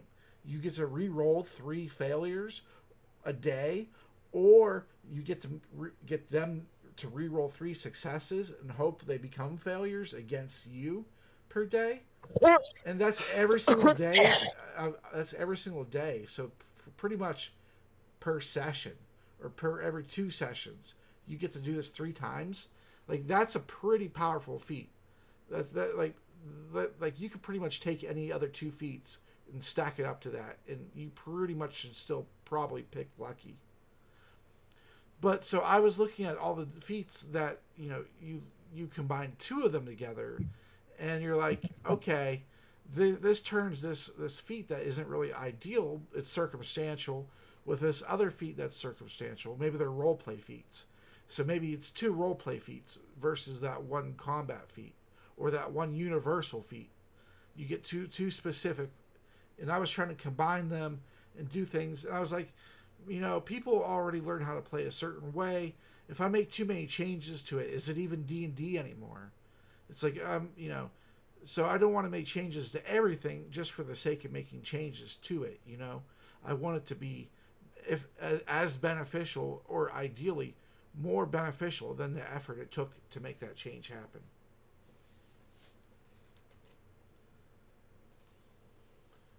Let's see, what did I miss here? G-Lin said 20 million shells worth of value of 3 copper. I want Meteor from Final Fantasy VII. And Dova said, who wouldn't, Gila? And Dova said, yeah, that's why I said adding it to the game, not just asking to get it. Gila said, what I want is the Doctor to sail the darkness of the cosmos with the planet as his vessel, just as his mother did long ago. Then one day we'll find a new planet, and on its soil we'll create a shining future. Dova said, like, if I asked Gila if I could add my homebrew to the game, it would just be added to the pool of options that people can access. Yeah, I mean, if it falls in line with the other things, like I said, if you're creating another situation where it's clearly better than everything else, then no, I'm not for that. But I am for improving things, like spells and things that are kind of blah. Like, like, why would you take this over something else? Like, everybody knows, once you get to level 5, you can cast 3rd level spells as a wizard. Fireball. Okay, so everybody knows that. So what's going on with Fireball, or what's going on with everything else that makes it not want to take that, or makes it so that you take Fireball over it? Like, those are the things that I like to look at. But it is a lot of work, and so you got to think about a cost-benefit analysis. Like, is it really worth me doing that? Because it's going to confuse a lot of people, because they're going to remember how the spell is in the book and how I have it, and sometimes they're going to mix things up, and so it's just not really worth it in the end, I feel. But in terms of the feats, the next campaign, everybody at level 1 is gonna start out with, they're gonna get a feat, but I'm going to make out of all the feats available, not to unearth Arcana, but out of all the feats available, the free feat is going to pertain to what I feel would be for your class's benefit, and so you'll get to choose one of those for free to start out as like a reward, I guess, for finishing the first campaign. Okay, so we're actually about 10 minutes ahead of schedule. Let's go to the last question. How do you make battles go faster?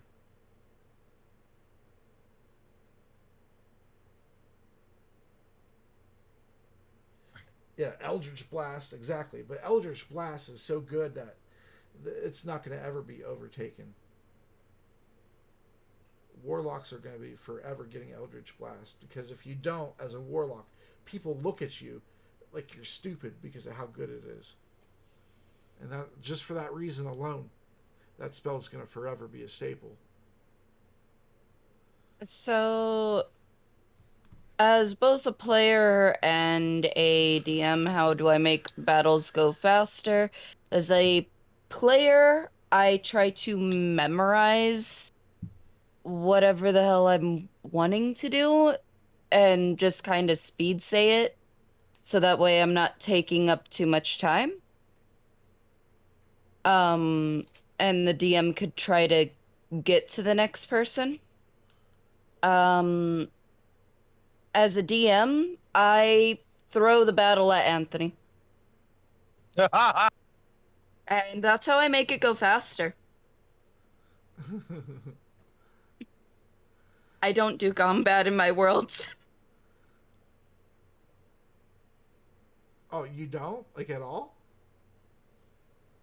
No, I She do doesn't combat. DM combat. Mechanically, she is inept. You don't. I thought you said you don't do combat. I didn't know you said you don't DM combat. Like, Because when you said you throw it to Anthony, I thought you were talking about like funneling all the enemies through Anthony every combat.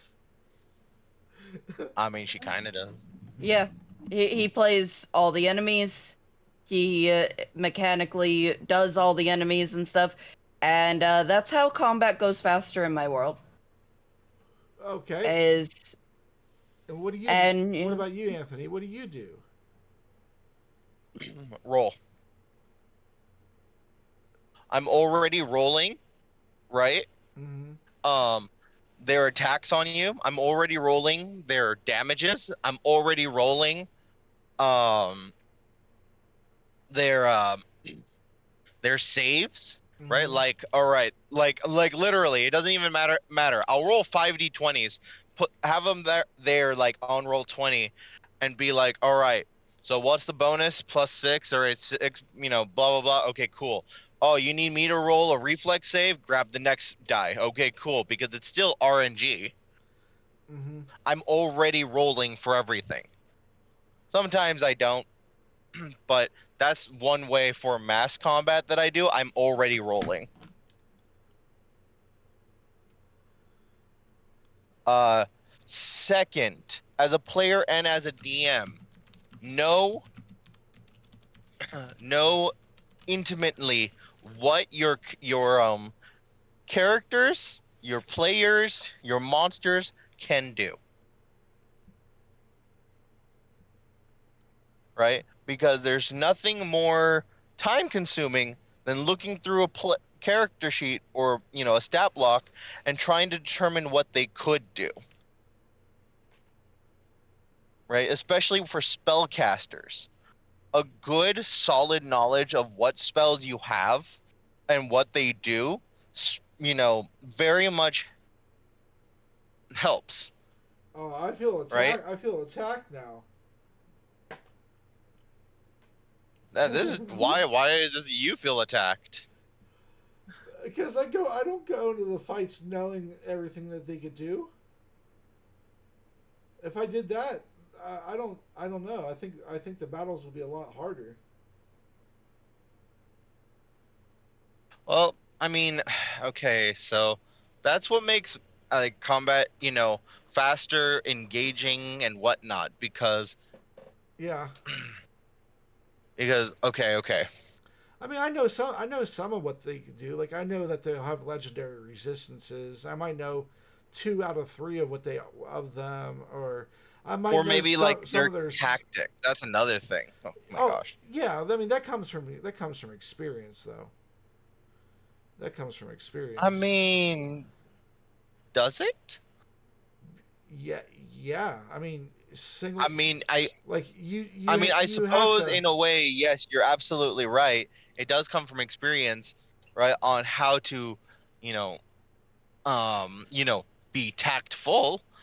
Like But I mean, like monster tactics. well yeah Like, like players wouldn't know that goblins by themselves are very cowardly, but when they have additional goblins near them, they become more ferocious and actually are stronger. Like you wouldn't know that as a DM, players. but you wouldn't know that as a DM unless you've DM'd that before. Like Oh, you learn these things as you go, like the trolls and how fire and acid is how you stop them from regenerating. Those are things that you wouldn't know off the top, right off the top. Like you would have to know that over time. Like you remember it. well, yeah, as a player, but I mean, as a DM, I think that you should know what these things are. Yeah, most of them you might, but not every creature in the monster manual. There's no way. No, of course not. Just every creature that you are expected to throw at your players. Yeah, I look at it beforehand, but like not like I'm not sitting here for 2 weeks in advance, like studying their most ideal damage output moves and say I want to end the combat. I want the combat to last 4 rounds. I feel like that's a pretty decent size combat. It's not dragging on too long, and it's not too short that everybody gets to do some cool stuff still. Like, so I'm not sitting there like, all right, so I need to cast these specific spells so that it makes them feel like they're going to die, but then I need to back off so they can slowly gain the upper hand. Like, I don't think those, I'm not thinking that ideal scenario out, like, before it happens. I don't see why, as a DM, you would. I'm not by any means saying any of that. Dovas has got better at pre-planning and knowing what his character can do, but he supposes he can always speed things up and learn more. And then Gila said, we all learn more and more every time we play because something new happens.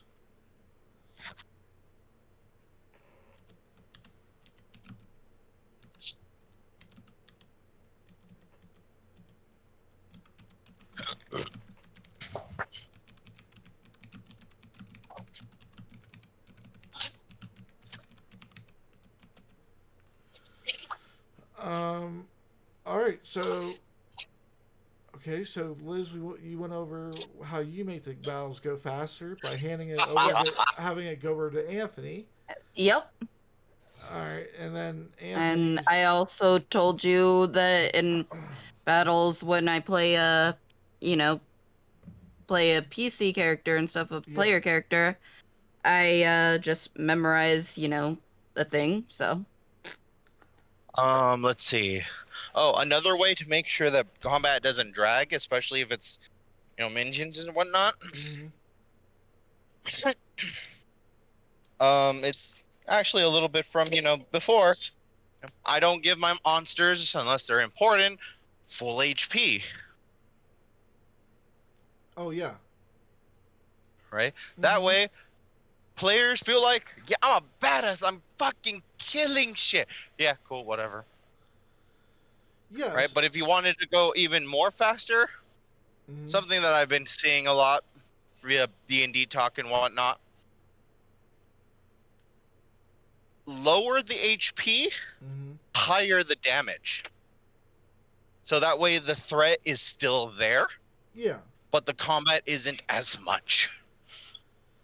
Yeah, because of course they die quicker. Yeah, and I was looking at that how I would go about lowering player and creature HP, and where it would feel fair because player, I mean, yeah, lower creature HP, yeah, of course you want to hear that, but as soon as I say lower player HP, it's like no, so it's like you got to find a way to. So that players understand like what you're doing.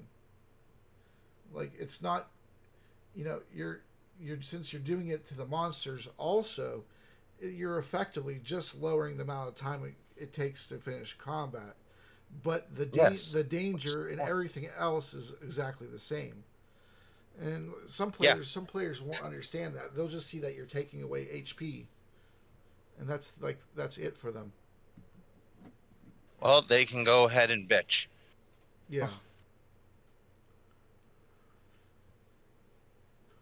Yeah, so the way I make battles go faster, I kind of just, I guess, segued into it, is that, I lower player HP and monster HP, and I sometimes, I was trying to think of, like, maybe should I do half the Constitution, or just the Constitution doesn't affect, like, you don't get bonus HP from it, like, per level, like you get that much total, or different things like that. I'm still not exactly honed in on the system for that, but what I do. But all that. Good. But all that does is decentivize, going into combat. Mm-hmm. Like, less you are proportionately also making the players stronger. Right, then, well, lowering HP of both player and monster is not doing much, but How so? How is only lowering the monster HP doing something more than lowering both? Because when you like I said, when you lower the HP, right, but higher the damage, it's the same outcome. Because if that monster were to last one round longer, it would get that attack off. It would still do that extra bit of damage. It just does it a round earlier.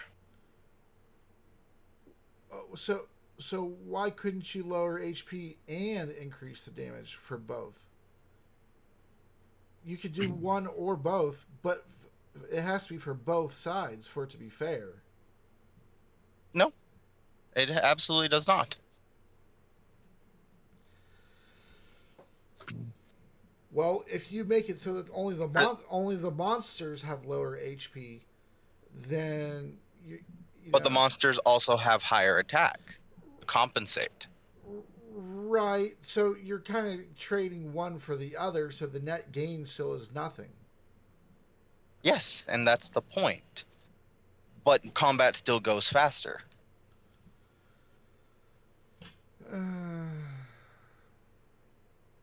I mean, if you go ahead and do it for both sides, then yes, combat would be tremendously faster. Right. That's what I was. That's when So there's no more combats because you guys have already had a few combats that have went over 10 rounds. Because I know a lot of your haste and your buffs and things have expired. So without you focusing on something else to concentrate on, or your spells that last 10 rounds have expired and you had to recast them. So it would avoid those situations entirely. Those big battles, should only be 6-8 rounds, maybe at the most, and that should be against big enemies. You know, and since combat does take so long, that's why I don't put larger groups of small enemies against you, because it just feels like I'm just trying to penalize your hit points at that point, and not really progress you in any way by offering you an actual challenge. As my voice is going again, I'm sure you could tell. Yeah. Yeah, Yeah, it you're is. starting to sound like you have a frog in your throat. It's ridiculous how fast my voice disappears.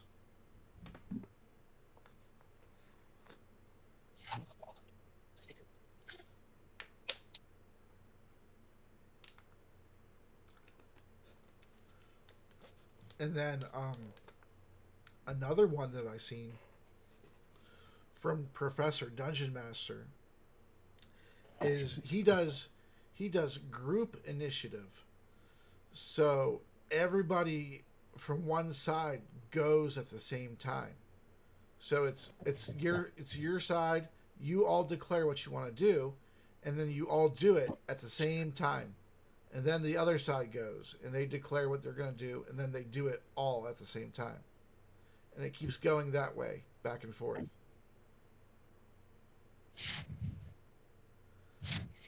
So, like, for instance, Doctor, what are you doing?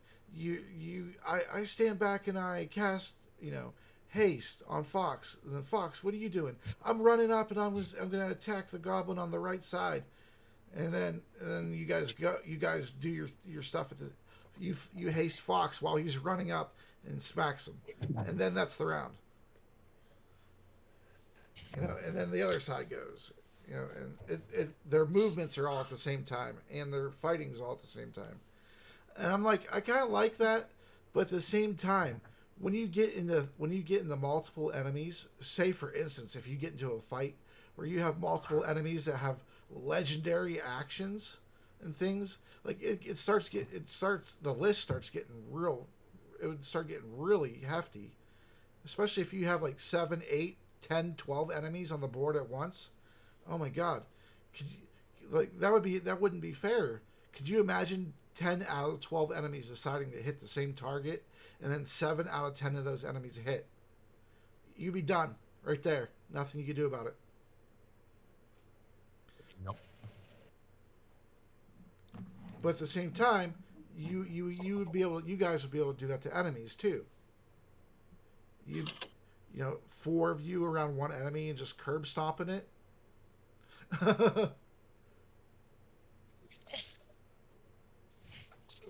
Fox with his boots of stomping. Yep. Boots of curb stomping, that is. Extra stompy action. Gillian said that could be bad for Asgrim, if lowering health, since he gives his health to others, but it could also make it more of a oh shit we're fucked type moment. Yeah, so added pressure, right? I was talked about that in one of the last Tavern Talk sessions, adding pressure to a battle to make it more compelling without overwhelming it, making it feel overwhelming without it actually being overwhelming. It's a trick, but sometimes it actually is overwhelming. So you gotta kind of, as a player, decide when to cut bait and run. And some players I never guess run at all, so then you gotta remember that too. I guess as a player, right, we understand what what we are supposed to get, right? Like if like a level 2 paladin knows that they're going to get divine smite, right? Right. Right? And as such, if you deviate from that plan, right, then Mm-hmm. it seems, at least from the player's perspective to the DM, you're penalizing them or whatnot. Because I mean, sure, equivalent exchange, to the DM is, lower the health, higher the damage, but humans don't think that way. They, whenever they see a negative, they see it twice as bad as the opposite, where it's if they gain something, they only see it half as much as the negative. Yeah, that's why the stats went from +2 in something and -1 in something else to just pluses and everything now. hmm So, um, I think lower and stats make a more interesting character, but that's a different tangent. Go ahead, continue. so, so as a DM, the way that, like I said, to offset it and whatnot, is instead of changing your players, you change your monsters. Because net, it's still the same, right? No matter how which way you look at it. Mm-hmm. Yes, yeah, Gila, I agree. Sometimes you need to make a battle harder or longer to create a challenge. Yeah, and that's what I'm talking about, creating pressure, a situation where the players feel like they're in a bind or they may die, but hopefully they don't actually die. It's up to the dice rolls really, but you don't. It's not added pressure to put a group of level 3 players up against a ancient dragon. That's not added pressure. That's I am a terrible DM and I hate you. Um, Added pressure would be putting them up against a situation where maybe they have an encounter that is of their level, and coming up behind them is another encounter. If they don't finish the encounter of their level that they're in right now, they're going to have 2 encounters to deal with at the same time. That's added pressure, and it ramps up instantly the excitement of that fight.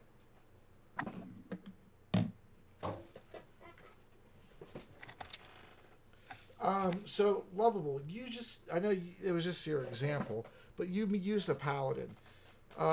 So, would you like in the campaign when your character levels up, quote unquote levels up, that your character actually has to role play that out.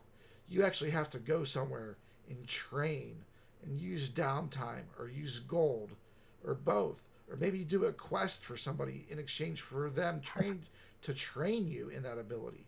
Would that be more interesting than just poof, it magically the knowledge appears in your brain as soon as you level?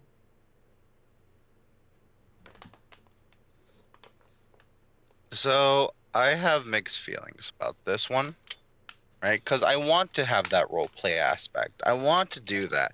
I wouldn't mind it, right? Having that extra depth of role play. And you can think about your answer right now, Liz. I'm asking you next. So, But as a result of that, uh, right, mm-hmm. it becomes it basically seems like, I see, DM, you are penalizing me for trying to upgrade my character.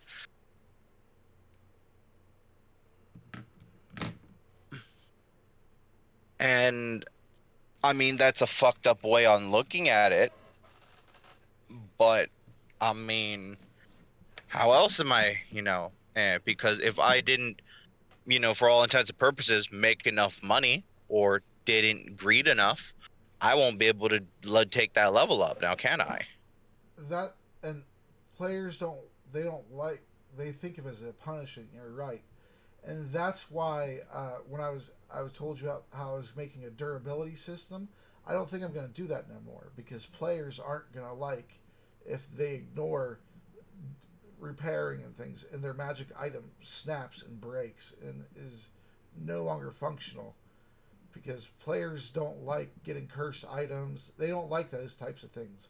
That's why Of I course don't. not. That's why I really rarely use traps, because play if it feels like a tax against the player for doing things.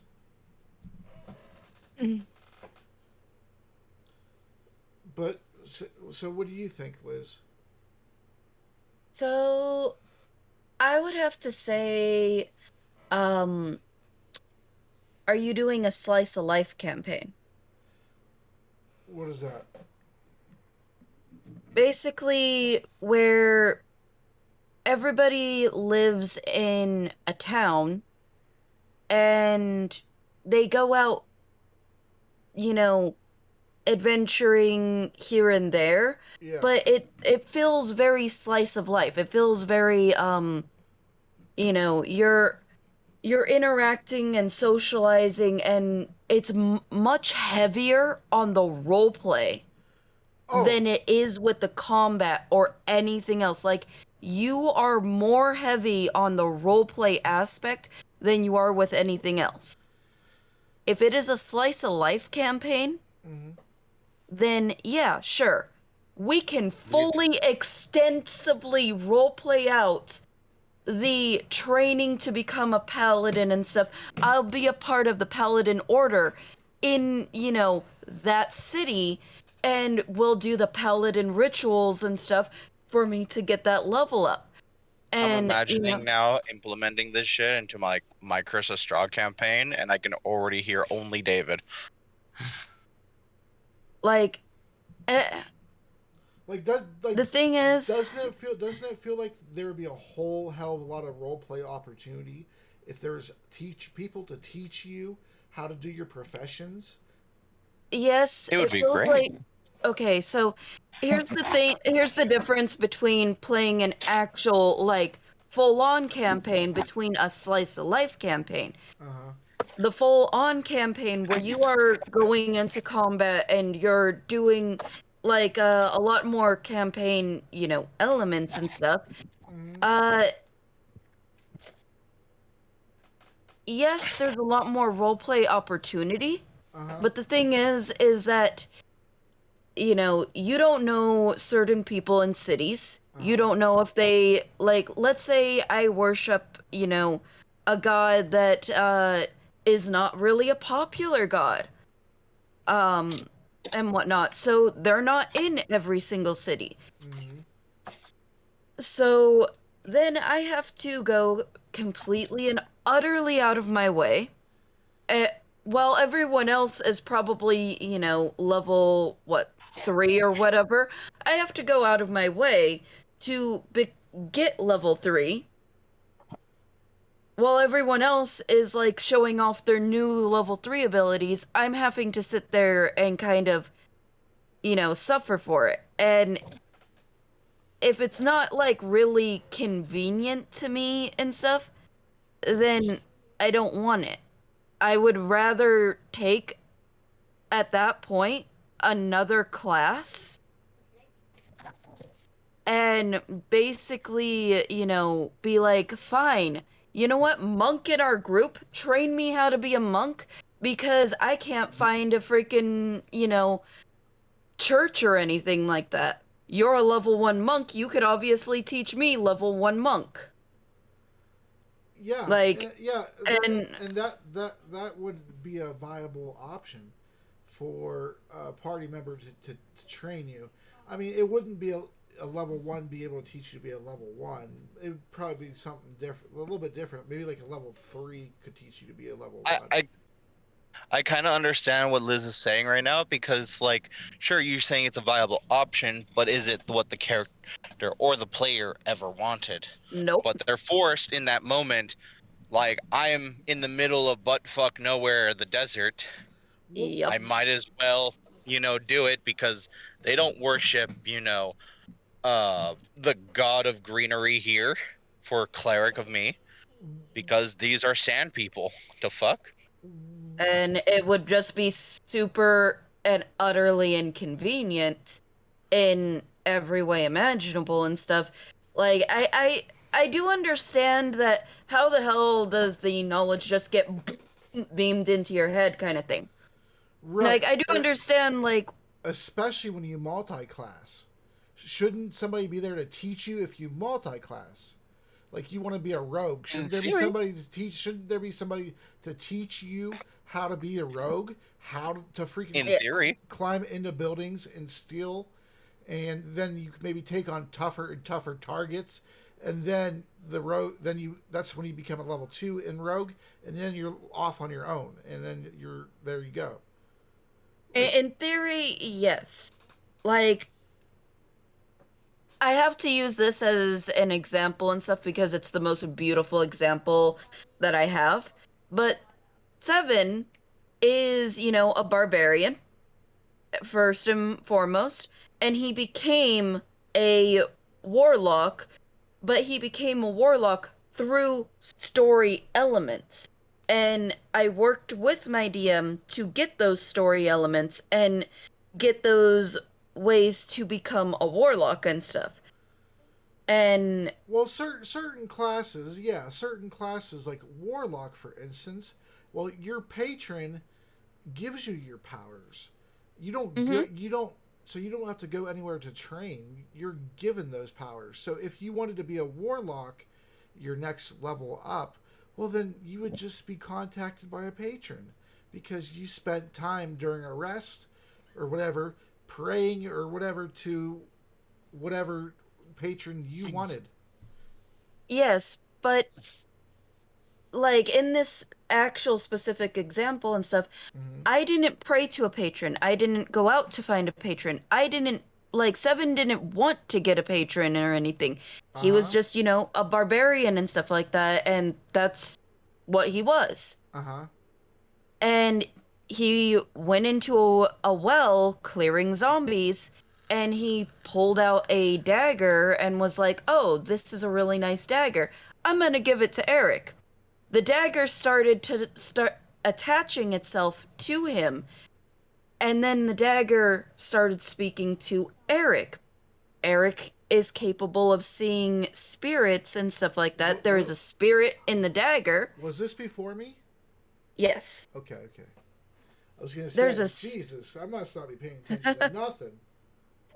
there is a spirit in the dagger, and the dagger is,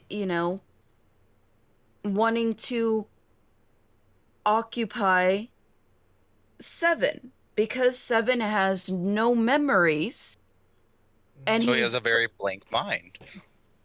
so this person wants to occupy him and whatnot. And Eric basically asked, and Seven thought about it for a bit, like, should I kind of thing? And after they had a connected dream, both Eric and Seven, where they saw the like part of the life of this person, Seven agreed to have this person like part of him. Now Seven wasn't aware that he was going to gain any power from it or anything like that.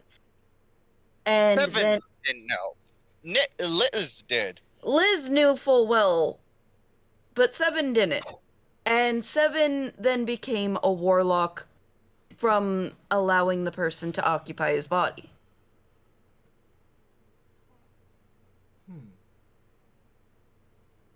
It was a very story implemented a class.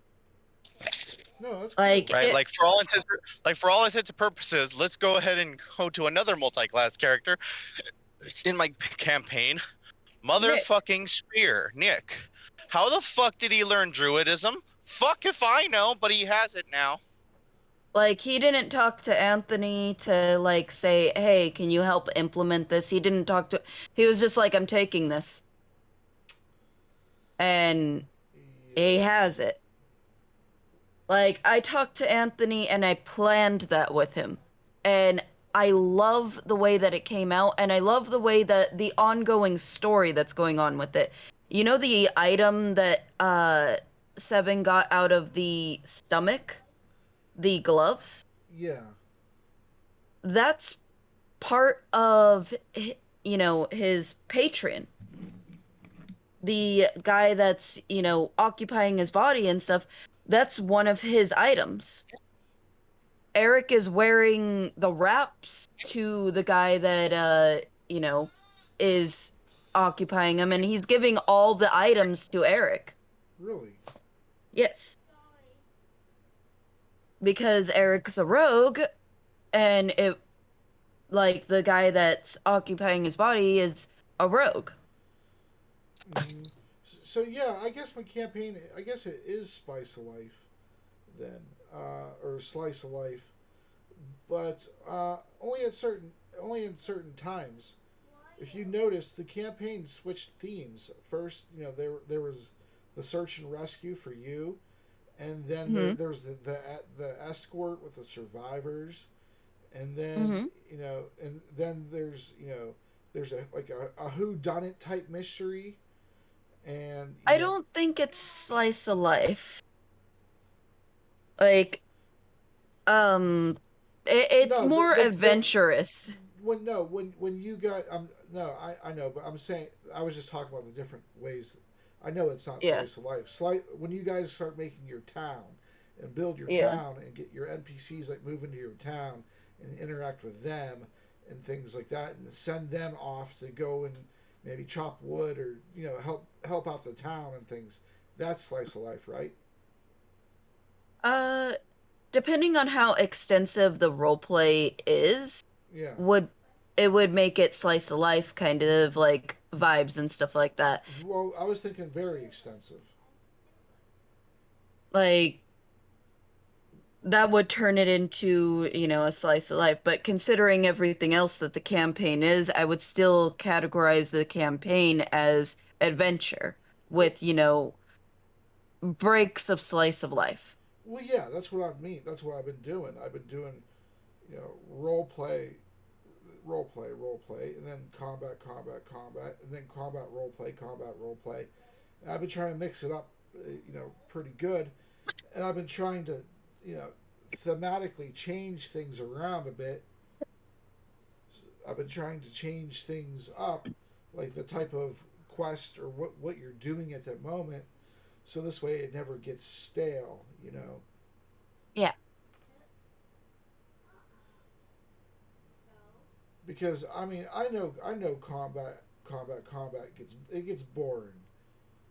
Yeah. It gets boring. It gets exhausting, and it starts losing its fun after some time. Yeah. But I mean, if you could do things to make the combat more interesting, like you have to finish the combat in a certain amount of time, like you're up against the clock, or you're in a burning building and you're trying to escape, and people are fighting at you and trying to keep you in the burning building and the result will be either you escape with your life or you burn to death while you're fighting all these creatures, or you're fighting somebody on a bridge and there's somebody on the other side who's cutting the rope and they're going to snap the bridge and you're going to all fall to your deaths or in the water, or to an unknown destination if you don't get across that bridge. Like those types of things can make fights a lot better. But then if you do that every single fight, then it starts feeling boring again. Yeah. So sometimes, and to make fights go faster, what I'll do is, occasionally I'll give a very good description. Occasionally I'll give a recap of everybody's description at one time at the end of the round. but um, throughout the fight, I'll start saying that you hit, it was a devastating hit or it was a narrow miss. And like that will be the end of my description to make it go faster. And then as a player, when it's somebody else's turn, I'm kind of listening, but I'm more so looking at what I could do on my turn.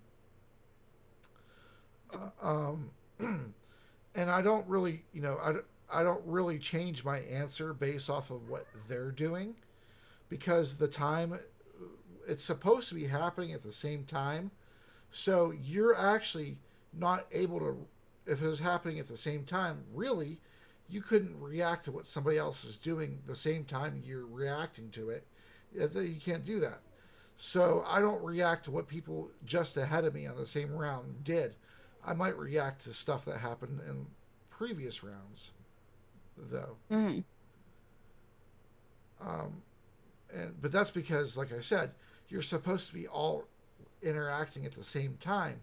You just, because the way it works, you have to segment it down one after another because, there's only one DM.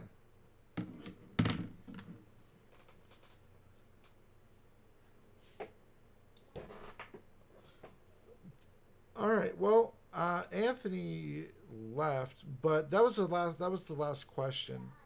Yeah.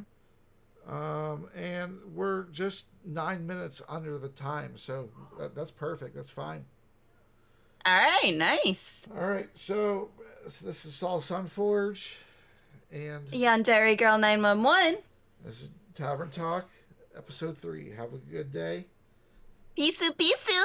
Thanks for watching.